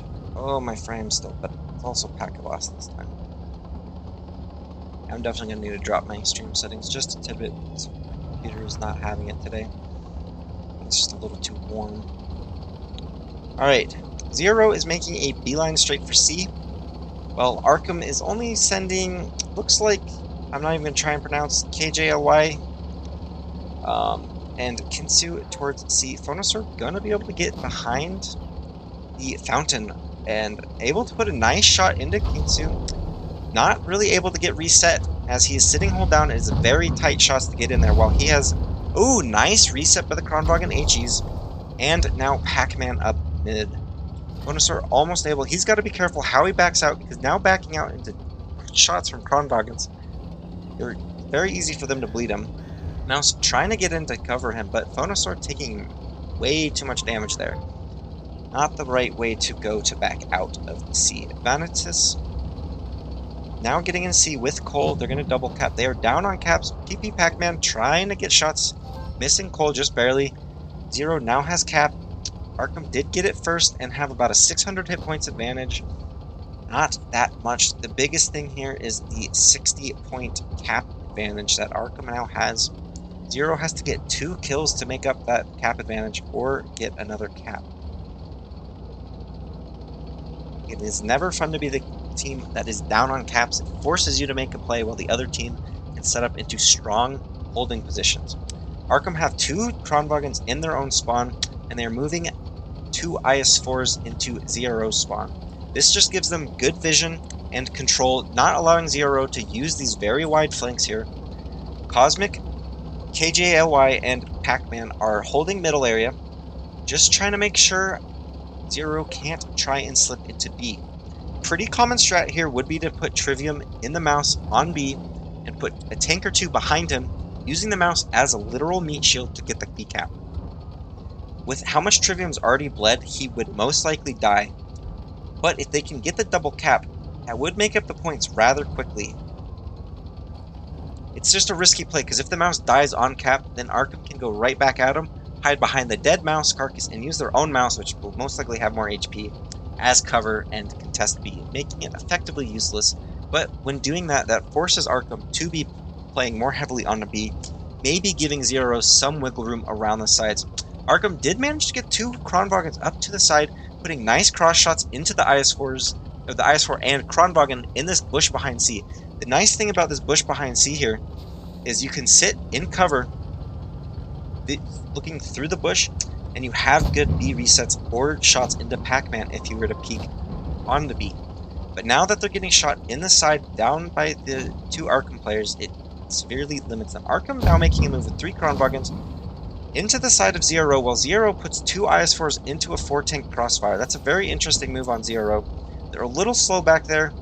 While they need to quickly move into these Arkham tanks. With their higher HP Kronwagens, they should be able to quickly take out Kinsu and then JTA without losing too much of their own hit points. Rift taking some heavy hits. JTA is now out of shots, getting huge hits from Trivium and Accelerator. He's now 1 shot. Rift might be able to get a clear. I don't think he has the DPM for it. JTA gonna be able to get 1 shot into Trivium before taking a hit from... Who did hit that? Somebody hit that. I didn't see who hit that.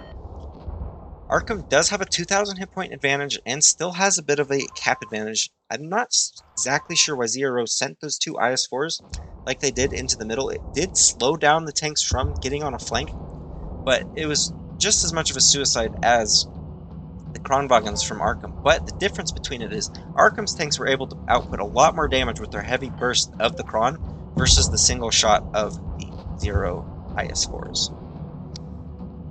Meow Kitty, #1 fan, most likely going to go down here to Phonosaur. Phonosaur missing his shot. Good job by Pac-Man making it a significantly harder shot to get off. Pac-Man able to put 1 shot in. Meow Kitty might be able to barely get the shot off, and he does. Zero does not win the first game. Kudos to Arkham. They managed to outplay Zero, get the cap advantage, and bleed them pretty heavily.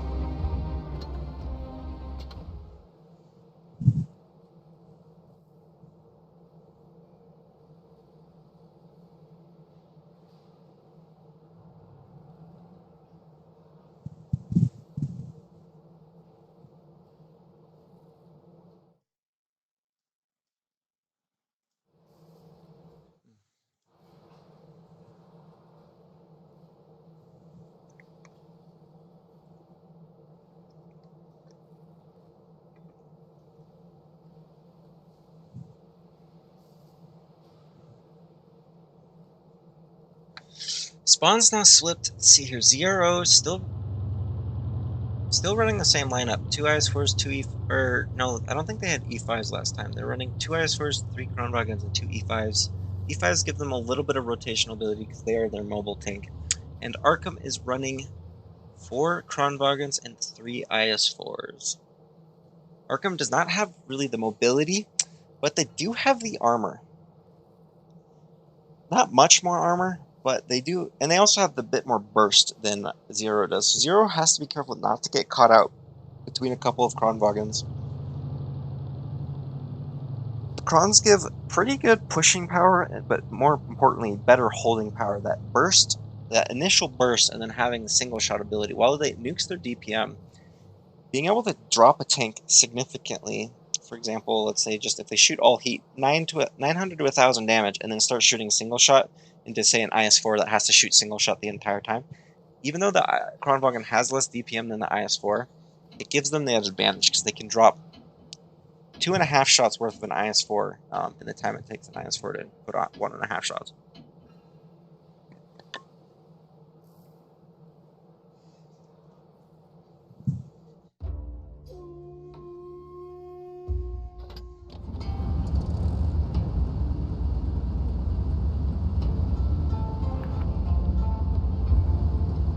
It's trying to be good in the chat. Same with Rith. Way to be civil.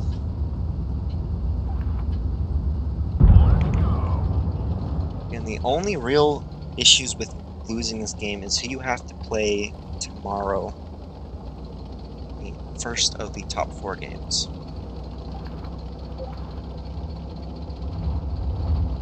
Everyone now pretty much playing to the hills.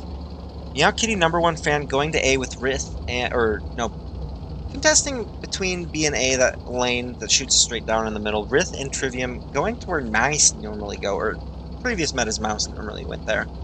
They're trying to go for B quickly. Meow Kitty on their rear, gonna make it a lot more difficult. They get some nice shots into Captain. Early bleeds are always good. And it does not look like Meow Kitty whiffs his shot into the back of Rith and Trivium, letting Zero get B-cap already. Looks like Zero is trying to make a heavy push into the 4 tanks that are still in the hill area.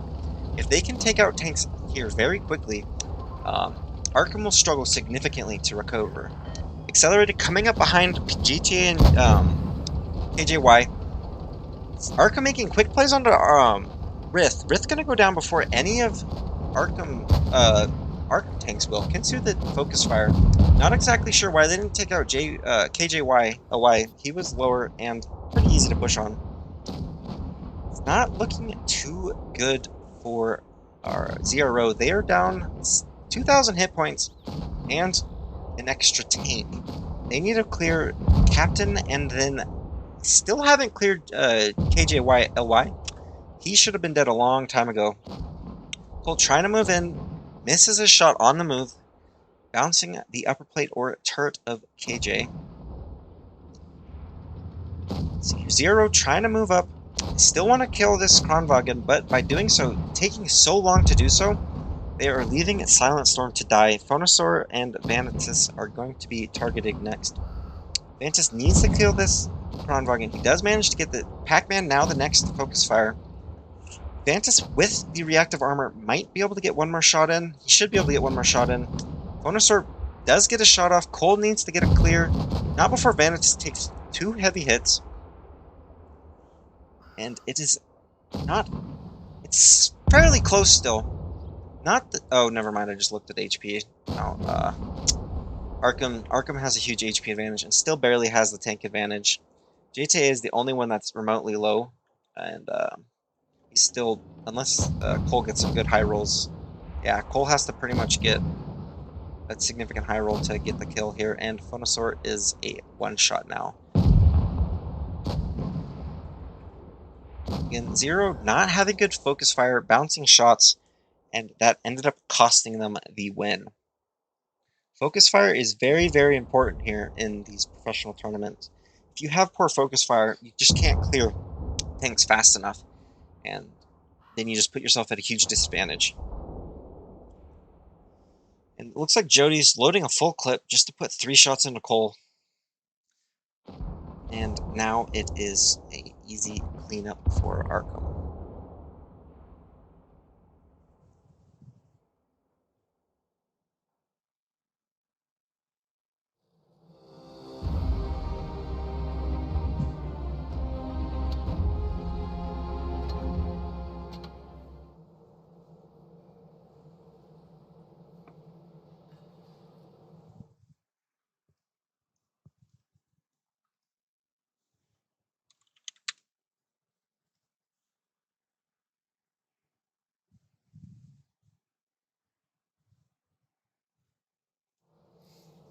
Map has now switched to Black Goldville. If you were here for the Gold Series, this is a map I sort of enjoy because it requires a lot of counter rotations, typically, and it can be a lot of fun to watch and play. It becomes either battles of the tacticians or battle of who can outbrawl who. I personally prefer the battle of the tacticians, so whoever can make the best decisions, counter rotations, setting up for bleeds while you get caps. Just a good map for that because it can be a very punishing map if you do not play smart.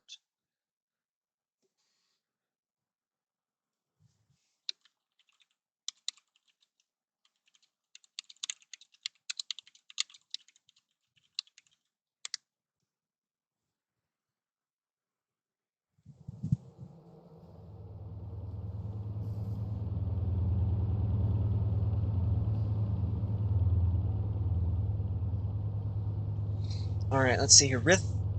Zero will be on the north spawn with the T-22 triple Kron, 2 E5s, and a single IS-4, while Arkham will be running 3 Kronwagens, 2 E5s, an IS-4, and the Vickers.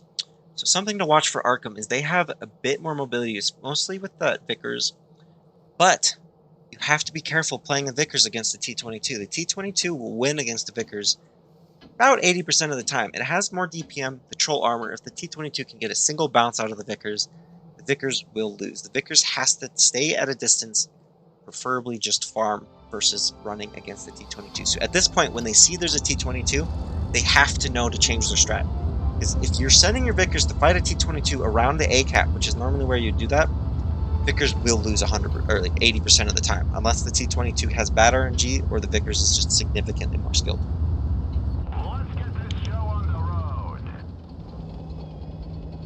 That is, I think, really the major difference here. Is the T-22 versus Vickers. Otherwise, the teams have similar lineups. Arkham playing towards K's and A cap. Same with Zero. Cole, the only Kronwagen. Cole and Kinsu holding down the fort kind of in this middle area, watching for B, watching for any vision towards C. Vickers trying to get the middle spots, moving out now.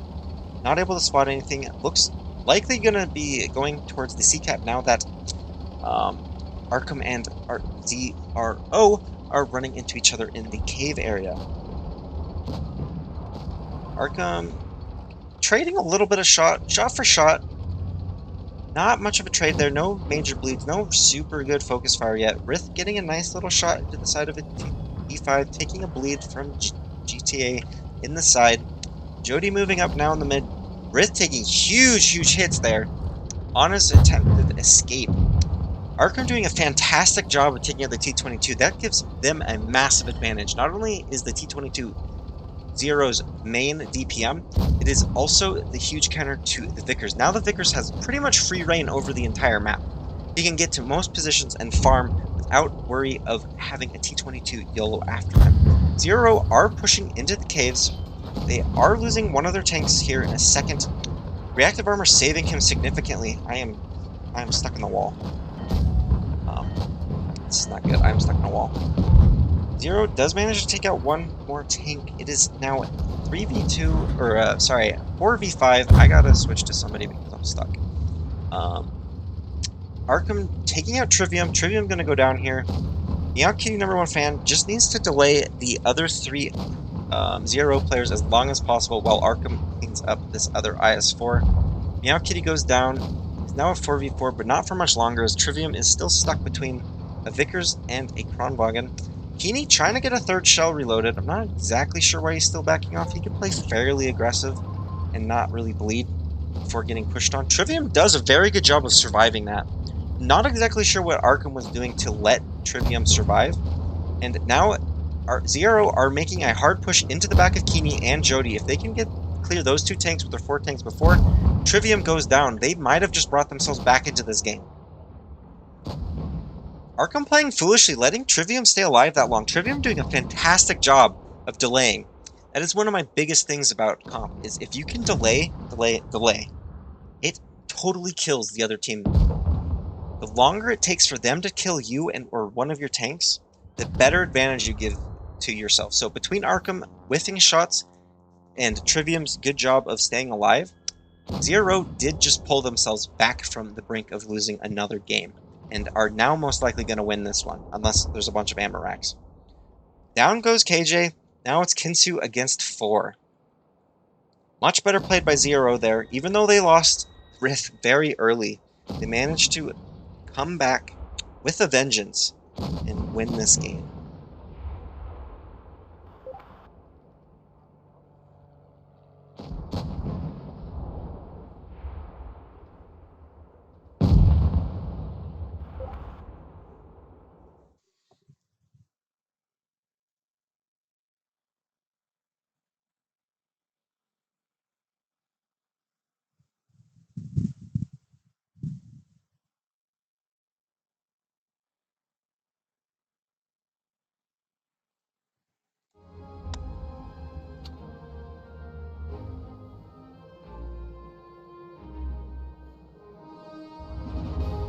It's much better played by Zero. It seems like they needed 2 games to get warmed up here against Arkham.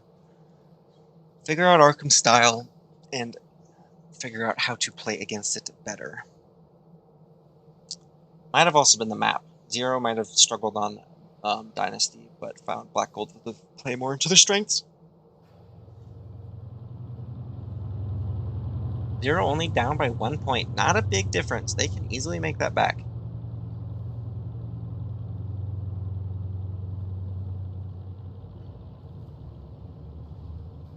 Let's see, it looks like 4 crons per side, double E5, but Zero is running a mouse this time, while Arkham is still running the Vickers. So Arkham has the better rotational power with the Vickers.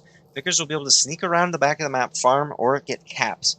Zero has to be careful about that. They have to keep a good eye on their caps. But they do have an HP advantage, so as long as they can do even trades, they will have the slightest, about 1,000 hit point advantage there.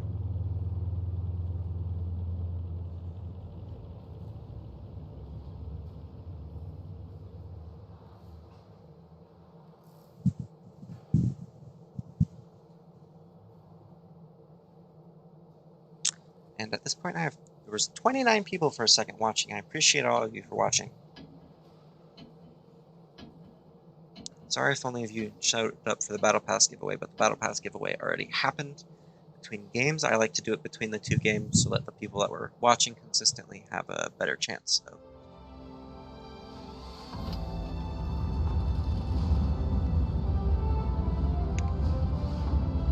So Zero with the mouse will most likely be playing Seaside. Mouse is not very great on this map. Can side scrape, have lockdown of like the factory area, but with how slow it is and all these hills, it's not the ideal tank to be running. Alright, so Zero is still playing fairly heavy towards A, still wanting the mouse. I think the point of the mouse is to sit around here, try and get vision on any of the Arkham players, but he's gonna be too slow to get these 2 E5 spotted, and I don't know if those Kronwagens are gonna commit. So Arkham is gonna get cap advantage here by getting into C fast. Zero nowhere near the A cap because they don't have the mobility.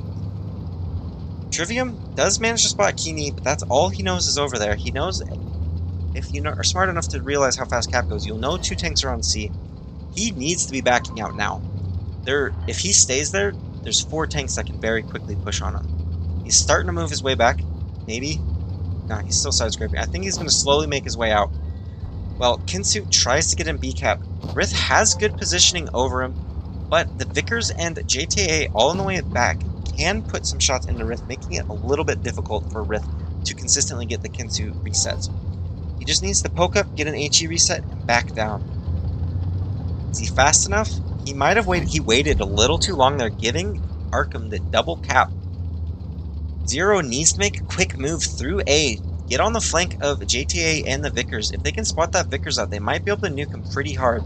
JTA is going to be very difficult to hit because he's in a very nice hold down position in the back corner. You can set things as large as a Yagi 100 down there without giving them too much armor to hit. E3 and Kron are probably 2 of the best tanks to sit back there. Not much you can do against those tanks when they're hold down. Vickers still playing rather aggressive, getting spots, has solid enough position, trying to get some bleeds before getting out. Kinsu is getting pushed off B, but Cosmic is coming in to support him with Cole. Rith trying to get some more shots into Kinsu. Kinsu will be able to survive the shot by Rith unless he gets ammo-racked. With Kinsu surviving and Cole being on the same HP, but under the discretion of 2 other tanks to push him, Kinsu does have the advantage. Zero are now making their way through the back. Kinsu will be going down. HP is slightly in Arkham's favor, barely at this point, about 800 difference. Rith starting to get pushed on by Pac-Man and Cosmic. Trivium moving in for Meow Kitty number 1. Fan. Keeney getting up into a solid position while one Kronwagen pushes JTA and gets farmed by the Vickers. Zero is still a little too spread out here. They need to be making a concentrated push on one tank. With them being so spread out, it's giving Arkham a little bit better positioning and ability to get side shots into the Zero players. It is still pretty close here as Rith tries to make runs for C. He's going to go down on C, but he's just trying to lay the cap as long as possible while Phone, Trivium, and Vantis push Keeney. They managed to clear Keeney, but they need to get somebody to the C cap. With Arkham having 885 points now and a single cap, all they have to do is play it smart and stay alive. They don't have to make any moves on Zero, even though they have the HP advantage and slight tank advantage. JTA is barely alive. Vantis is making a push on a full health Cosmic. That's not the smart move here. If they wanted any chances of surviving that, don't push the full HP tank with your half HP one. Even with Cosmic having low DPM and bouncing Vantis, same with PP Pac-Man, still a risky play, would have given them the chance to lose faster. Again, what really came in play there was the Vickers able to move around a lot in the back and help his teammates farm when Zero made uncoordinated pushes at the end there, not concentrating on one tank. They were too spread out, trying to focus down too many places at once, killing their team DPM, and all Arkham had to do was maintain the double cap and stay alive and spread, pull Zero apart so that they couldn't make a comeback. Well played by Arkham.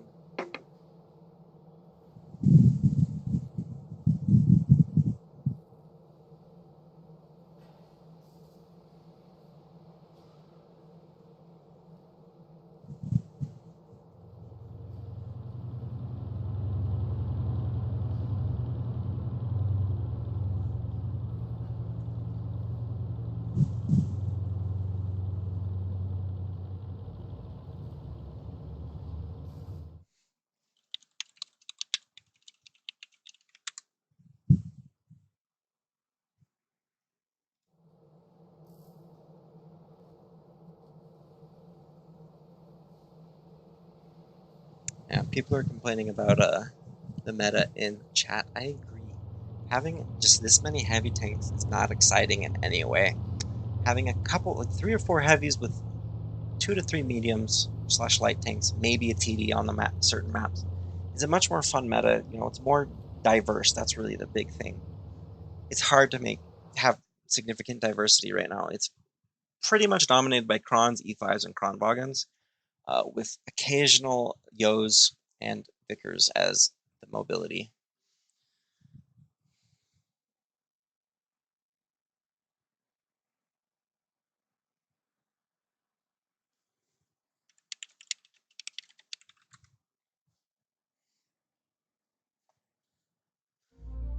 Oh, I wasn't paying attention. That's a lot of Kronwagens again. 4 Kronwagens for Arkham with 3 E5s, 3 Kronwagens, 2 E5s of Vickers, and an IS-4 for Zero. Arkham having a slight HP advantage here at the beginning. Nothing too much. About a 2-shot difference. Looks like Rith is making a very fast play towards C. I think he just wants the spots. Early spots are always good. He won't be able to get into the C cap and cap fast enough before any of Arkham players get into a position to reset. He actually might have been able to get C with Kronwagens from Arkham going up the hill. Seem to be stalled by something. Not exactly sure what is happening. I think they just stopped. Alright, they stopped. They didn't even want to go up. So Rith could have gotten cap a lot earlier, but Arkham is putting 2 tanks into A. Zero has nice Kronwagen resets here. They can get some nice clips out. Even if they can't get good enough resets anymore. They do have the advantage and have really good bleeds on Pac-Man. Pac-Man down, below half HP. Kronwagens have one more shot. He managed to only track him, letting him get out alive.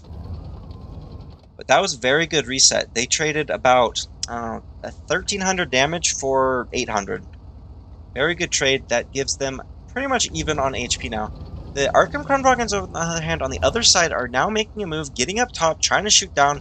They don't quite get shots on Rith. Rith manages to slip out. Cole is in a good position, and Silent Storm managed to slip to the side before those Krons had any chance to do anything. Rith making an aggressive play through mid. That was very risky, unnecessarily risky in my opinion. Taking a free shot from Jody. Jody managing to put 2 shots into Rith. 1 shot into Rith, 1 shot into Vanitas. Arkham are trying to get their E5s out as Zero makes a 4-tank push into the A area. Zero also making a play for B. Smart by them. They managed to push Arkham out and get Trivium into B. Trivium's going to get a free B cap while they lose C, and Rith does not have anyone that can reset him on A. Zero's going to trade caps, maintain the cap advantage, and have the double cap, so they will have caps earning significantly faster than Zero. Zero does lose 1 E5 to the Arkham push. Cole is the last Kronwagen against 3 tanks. He's done a very good job of taking out JTA. He might be able to clear JTA before he goes down. And down goes another Arkham player. Arkham is down. Only 1 tank versus Zero's 2. But Arkham does have 2 tanks that are just barely alive at this point. Pac-Man surviving a 1 shot by having reactive armor enabled. KJ taking some heavy hits, up to 1,600 damage there. Those were very, very good nukes from Zero. Zero cleans up Pac-Man, leaving KJ to fight the Vickers. Rith takes him out. Nicely done. HP is still pretty even, though. Trivium's got to be super careful against Cosmic on B. He cannot be trading hits. Because Arkham has, the Cosmic has the 3 shots, Trivium's going to bleed significantly heavier, especially with Jodin coming in. He needed just to stay on the backside, not prevent them from Arkham from capping out B while not bleeding. Instead, he is losing all of his HP, while Accelerator finally comes in to give him a little bit of relief. Accelerator should have the clear on Cosmic if he gets a nice... Yeah, okay, Rith getting a nice shot. Jody now stuck kind of between 3 tanks. They have to clear Jody here. If they can clear Jody, Zero will have the guaranteed win on this game. Jody not able to do much. He's stuck between 3 tanks. He's pretty much stuck between a rock and a hard place. And down he goes. Well, Keeney is still stuck fighting Cole. Cole did a good job of delaying Keeney. Keeney was kept out of the battle. And now Zero has 2 caps, 920 cap points, and Keeney has no chance of winning. Unless he manages to reload 3 shells and get 3 hammer racks, but that is highly unlikely. Zero really have no reason to poke anything here. No point in risking it. It's not much to risk, because it'd be really hard to get that many ammo racks, but it's unnecessary.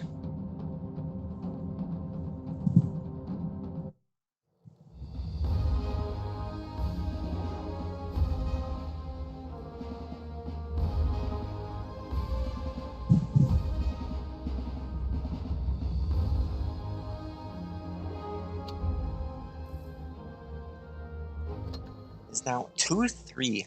Zero barely, narrowly keeping themselves in this. Arkham needs to win 2 more, while Zero needs to win the next 3 battles.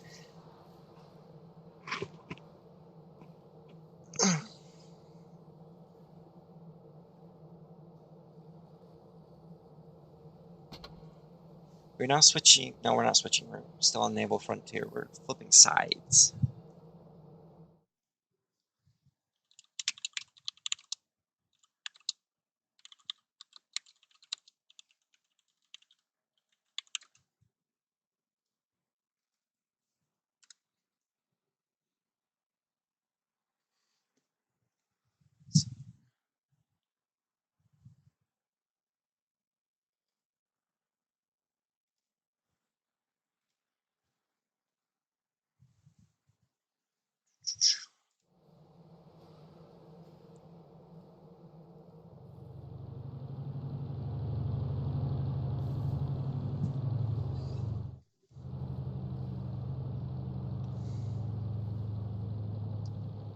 Alright, on the flip side, 0 are running 3 Crons, 2 E5s, and 2 IS4s.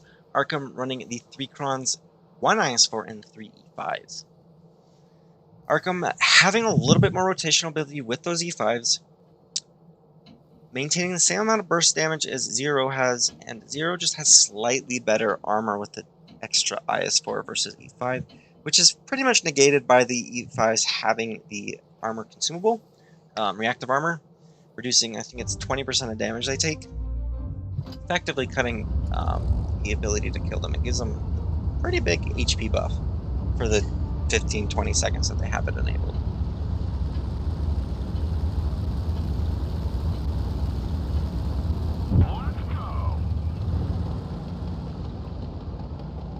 Also, I see someone talking about the 215B nerf. Totally stupid. 215B did not need a nerf. They nerfed it into the ground with the heavy buff, and then they're now killing the only thing that made it good, which was the DPM. Arkham making a beeline with 2 E5s and an IS4 towards A, having 2 Kronwagens in the middle to get possible cross shots into 0 as they make moves. Silent Storm takes a track hit from Cosmic, luckily didn't take any damage, gets a nice trade with Cosmic. Cosmic needing to append that shot, not getting the track. 0 and Arkham both sending 3 tanks into A. 0 has a slight advantage with those bursts from the Kron. They can take huge chunks out of the E5s in small amounts of time where the E5s can't return the damage. 0 has to be careful though. They can't get stuck out on top of hills. They need to just find the angles, put in quick burst damage, back off, and reload some shells. Vanitas and Kini trying to trade shots for A. Really not able to do much. Nice shot into Trivium by Kini. About even 5 tanks on 5 tanks. About to be 6 on 5 over here on the A side. Silent Storm about to be pushed by Cosmic and KJ. He does not quite get B-cap, so now 0 has to be fast over here on A. Arkham are missing 2 Kronwagens, so they do not have the burst power that 0 has on A. So 0 needs to clip out these 2 E5s, which they are doing very effectively. JTA going down. That's 2 tanks for 0. While Arkham still hasn't managed to kill off Silent Storm. Silent Storm still going to survive. No, he does not survive. I thought he was going to be able to survive that last shot by KJ. Vanitas needs to be careful. He forced Kini off. Now needs to back up and just focus on staying alive here. 0 now taking out Meow Kitty. Meow Kitty totally stuck between 5 tanks, unable to do much. Now 0 has a nice 2 tank lead and 2,000 hit point advantage. Don't have caps, and they have to make a play to get the cap advantage back, but they are making a small mistake here. They are pushing their low HP Cole E5 across between 2 Kronwagens, getting bled pretty hard. Rith missing a shot on Cosmic, only tracking him. 0 needs to pick their focus fire on Cosmic here very carefully, taking him out fast and precisely. Barely okay. They do manage to pick up the kill. Cosmic was barely left alive by RNG. Unnecessarily missed shot there on KJ, hitting the track instead of the side armor. Rith missing another shot on KJ. Arkham only down about 300 hit points because 0 had some really risky moves across. They are getting cap advantage, but they do need to take out tanks here. Trivium's gonna go down very soon to Kini. KJ also about to be taken out. 0 needs to clear Jody here fast while Trivium does his best. Kini missing a huge shot on Trivium. He needed to clear that if they wanted to have any chance of coming out of this. As 0 while they have many tanks, they are low on HP, so they have a couple low tanks that could be cleared pretty quickly by smart plays. But 0 does manage to win this game, outplaying Arkham, using their burst on the A side, clearing tanks quickly. Still way too many missed shots, bounce shots from both teams that would have made this game end a little bit differently. Either more quickly for 0 or flipped it around for Arkham to win. Now 3-3. This is very close. This is a best of 9. One team has to finish with 5 wins.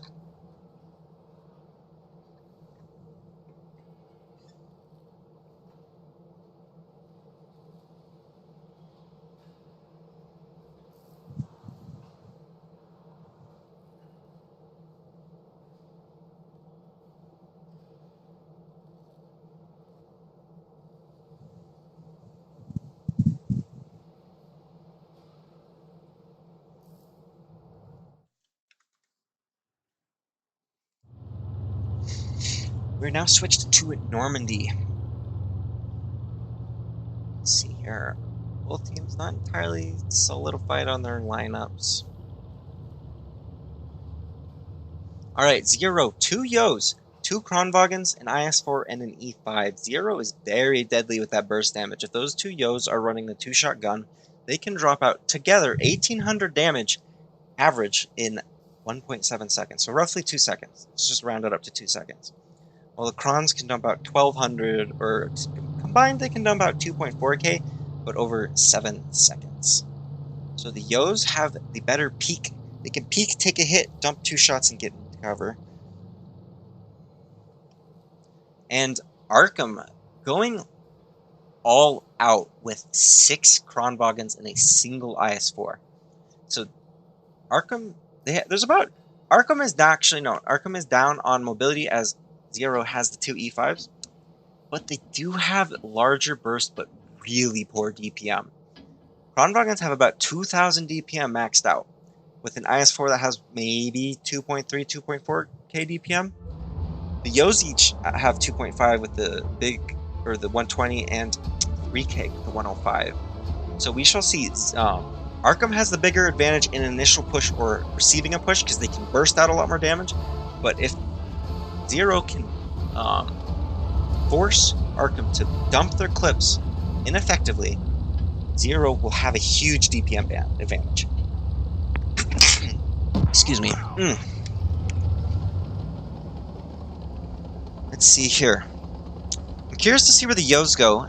Honestly, I would like to see the Yos sit around here. This would be a very good position. They can get the early shots on anyone that pushes toward D and then back off, while still having the ability to rotate quickly for B support.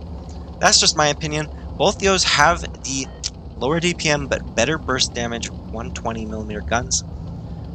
0 are making heavy plays towards A, already going for the cap.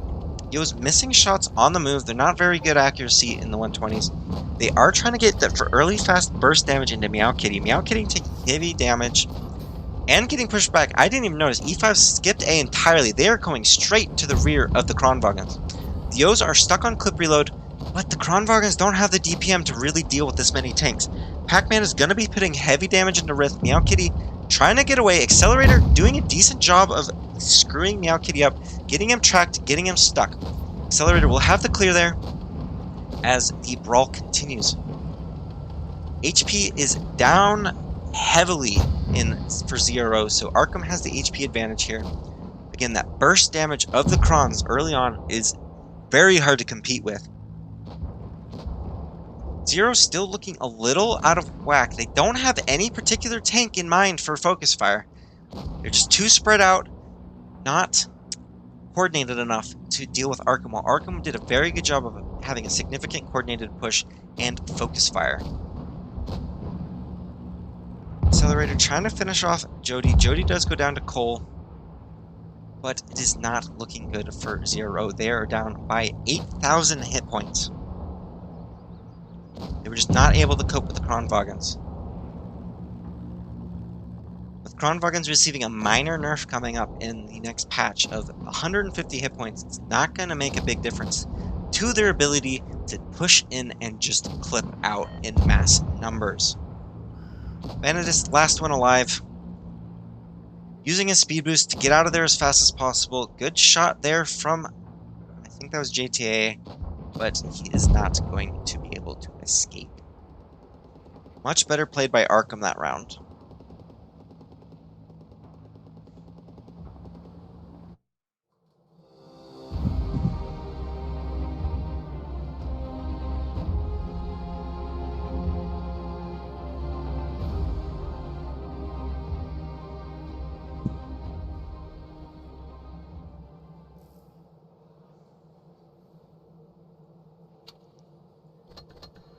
Oops. 0 is still not out of this. They're only 1 win behind, but this does put Arkham in a slightly advantaged position. If they can just win one more game on Normandy, they will win Group 2 finals of the group stage, which again is not a major difference. What? Google, no. I'm not talking to you. They will be facing whoever is in second place of the other challengers group stage between, it was Metro. Google, no.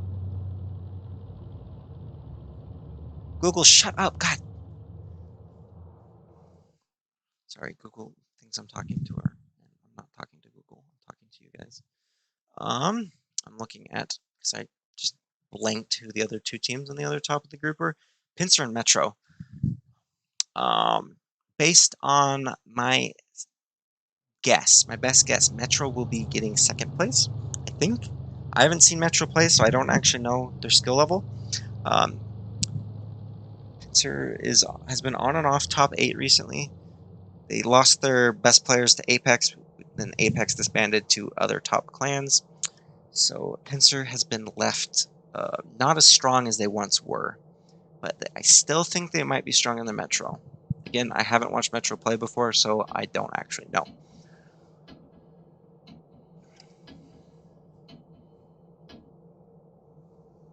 Let's see if Zero can keep themselves in this. It's been tight battles, or tight back and forth, not necessarily tight battles. They seem to be flip-flopping on who dominates who, depending on the map.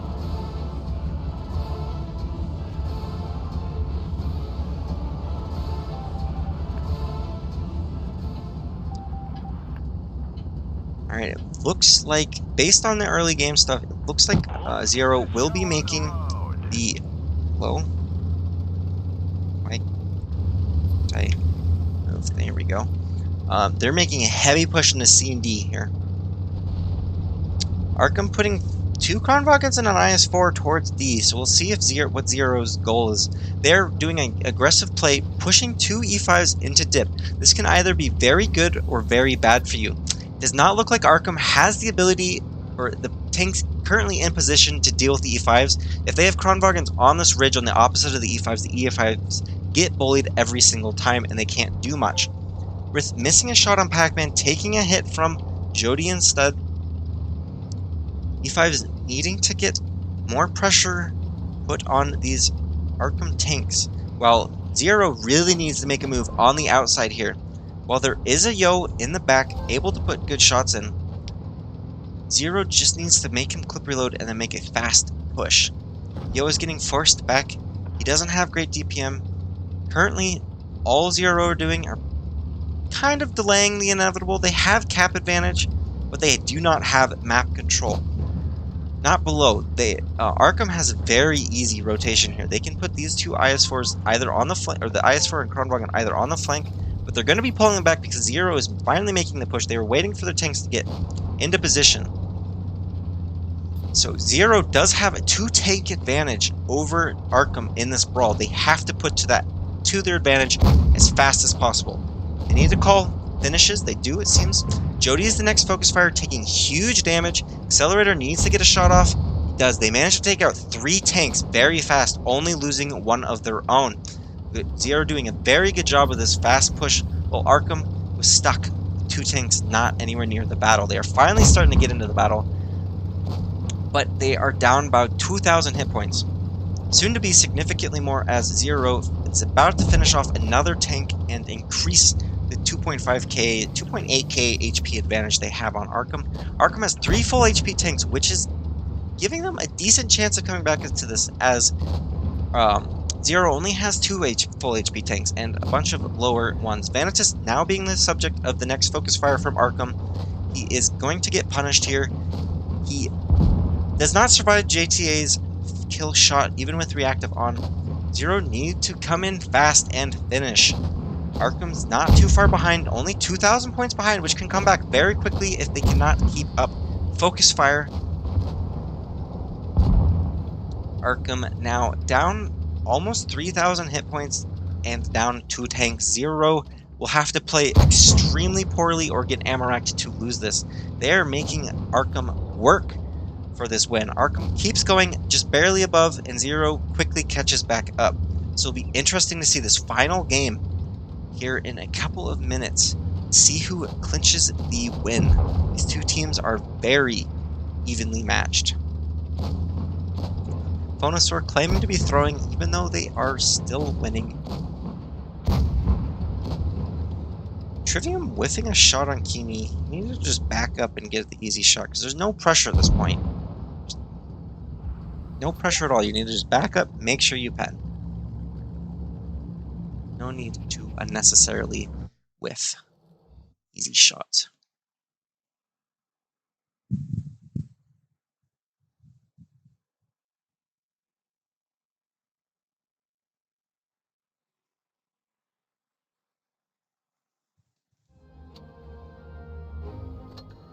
Alright, final game. Super good job from both teams on and off. They go from having really poor games to really good games. They can't quite seem to be able to make up their mind on if they want to be dominant or not. It's ended up being a very good matchup, though. Very on the edge nail biter. I appreciate it. Thank you for giving me good content.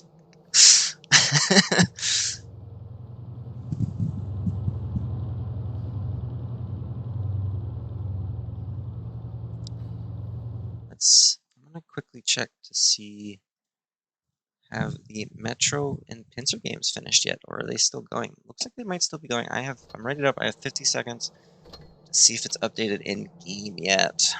Middle echelon chart. Nope, still going. It looks like Pincer and Metro are going to the final game as well. Very close over there. I might have underestimated Metro, as I have never seen them play. I don't think I know any of their players. Let me actually go double check that really fast. Do I know? Okay, I do know JTag. He's made top 8 before. But I do not know any of the other players.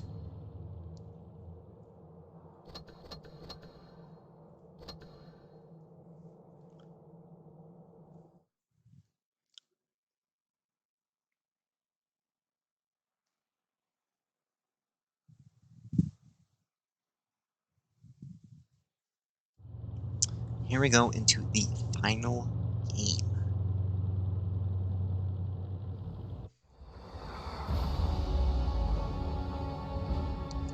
So, Zero coming out with the 5 Kronwagen, 2 E5 strat, and Arkham only coming in with 4. Measly 4 Kronwagens with 3 E5. They do have the slight, Arkham has a slight, not HP, DPM advantage and rotation advantage with the E5s, but they do not have the burst. Again, Zero did lose that game to Arkham because there was too much Kronwagen burst from Arkham. Zero was not able to cope.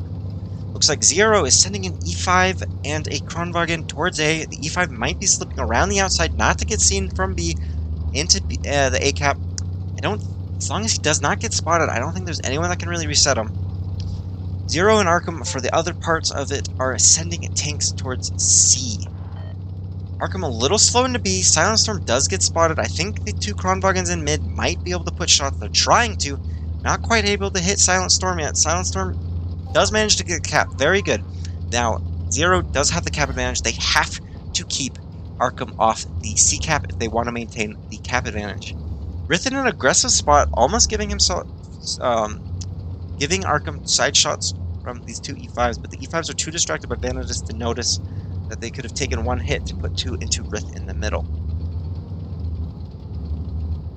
At this point, Zero have the advantage. They need to be in strong holding positions, which it looks like they are in fairly strong holding positions. Arkham doesn't have much control over B. They have those 2 Krons that can support pretty quickly, and KJ is in a smart position. It's really hard to push that. He can get a shot off and speed boost out by the time the Krons can get support to him. So Zero cannot really make a very good push over there unless they commit a lot more tanks. They are kind of leaving Vanadis at a disadvantage. Arkham don't know where Cole and Accelerator are, though, which is an advantage to Zero. Because of this, they're not comfortable with pushing their E5s into the solo Vanitas. They could push pretty easily up here and get shots down onto Vanitas while hanging out, fairly hold down positions, or even shots into Rith without being able to get bled too hard. Both teams kind of at a standstill here. Zero pulling Silent Storm away from A, leaving Trivium in a reset position to have control. Jody pushing up to help KJ near B, possibly going to make an A play for A. Zero still fairly spread out, not too far away as I said, Accelerator and Colt can pretty easily support Vanitas, while Rith can also get supported by Thonosaur and the two aforementioned Kronwagens. Arkham still trying to figure out the best way forward here. Not able to find any holes yet. They're starting to put feelers out towards A, trying to get vision. They don't know. The issue with pushing A is if Zero have a Kronwagen or E5s in these positions where that E5 is, but looking towards A, it is pretty much impossible to cap out A. A is in such an open position. You just come here, sit, hold down, and you have resets right here. Just have resets for day. And here comes Arkham. They're going to be putting feelers out towards A. Zero totally giving up A, but they might be getting ready to make a push towards C. Arkham do have 3 tanks away from the battle, so Zero needs to make a push now. As you see, they're speed boosting, trying to catch up to Vanitas, and they will be diving on top of Arkham. Yeah, Zero bringing all 7 tanks into 4 tanks of Arkham. Arkham need to make a move from over there fast. They're way too far away now to assist. Vanitas is still a little too far ahead of the rest of his team. Can't back down too much. He just needs to commit at this point. He's made his decision. He's making a dive in to get behind, get easy shots on the side. Zero need to pen every single shot here. They can't be blocking each other, and they need to take these tanks out as fast as possible. Vanitas going down almost as fast as Meow Kitty #1 fan. 2 Kronwagens from Phonosaur and Trivium taking way too long to get in the battle. Pac-Man's still alive. He should not be alive with how many tanks pushed. Arkham managed to get most of their tanks back pretty quickly. Only 1 tank now coming in slowly. Arkham barely at a disadvantage. It's flip-flopping. They're pretty much even on HP. Zero need to put in the focus fire here. JTA is the focus fire. I don't know why they didn't focus Keeney. He was in front of about 4 different tanks and would have gone down much faster than JTA would have. Rith now getting farmed by Keeney and Jody, and Arkham do get the caps. Zero were not fast enough on that push for clearing tanks and had poor focus fire decisions. They needed to find the tanks that were in as many lanes that could be focused on by as many guns as possible, instead choosing to push tanks that were in cover and surrounded by friendlies. Zero could have won that pretty easily, but they managed to throw away the advantages they gave themselves by being too slow on the push and having poor focus fire. But otherwise, very close series. Kudos to both teams, as they did a fantastic job of giving me content. I gotta stop saying that. It was a very fun series to watch, though. Really back and forth, went all the way to the end. Let's see here. Metro and Pincer also going to the 4-5, with Pincer coming in first for their bracket. So that means Pincer will be playing Zero tomorrow, and Metro will be facing off against Arkham. Should be very interesting. All 4 teams seem to be very, very closely matched, unless they just happen to match each other's styles. So tomorrow will be a very exciting set of matches to watch. The stream should start about the same time, 6 p.m. PST, 9 p.m. EST. Let me just pull up the details here. Tomorrow will also be double elimination. So right here, first round and final round will be on the 20. No, that's today's stuff. 29th. So the first upper bracket round and the first lower bracket round. So pretty much, the teams I just mentioned, Metro will be playing Arkham, and then Zero will be playing Pincer. The losers of that game will play the lower bracket, and then that will be done. And then the next day, the upper bracket, so whoever wins those 2 games will be facing off against each other at 6 p.m. on the 30th. And then the 2 teams that, and then whoever loses that game will drop down to face whoever wins the lower bracket round. And whoever wins that will go on to the grand final. I'll try and, if I'm not lazy, make like a bracket to visualize what I'm talking about. It's a little hard to... Wait, hold on. Let's see. Can't really use this because it doesn't really explain it very well. I'll try, I guess. Pretty much, this is the, yeah, let's look at the actual one. So these 4 teams will play each other. Winners, they'll play each other. Winners of each game go into the stay in the upper bracket. The losers go down to play each other in the lower bracket. Whoever loses the lower bracket is out, and whoever wins is still in it. Whoever loses the upper bracket drops to the lower bracket. They fight. Whoever wins the lower bracket then plays the last person remaining in the upper bracket for the grand finals. I hope my circles on the screen are effective at explaining this. I'll try and make a graphic for tomorrow because tomorrow's when it will actually matter. I am curious to see, though, how it went here.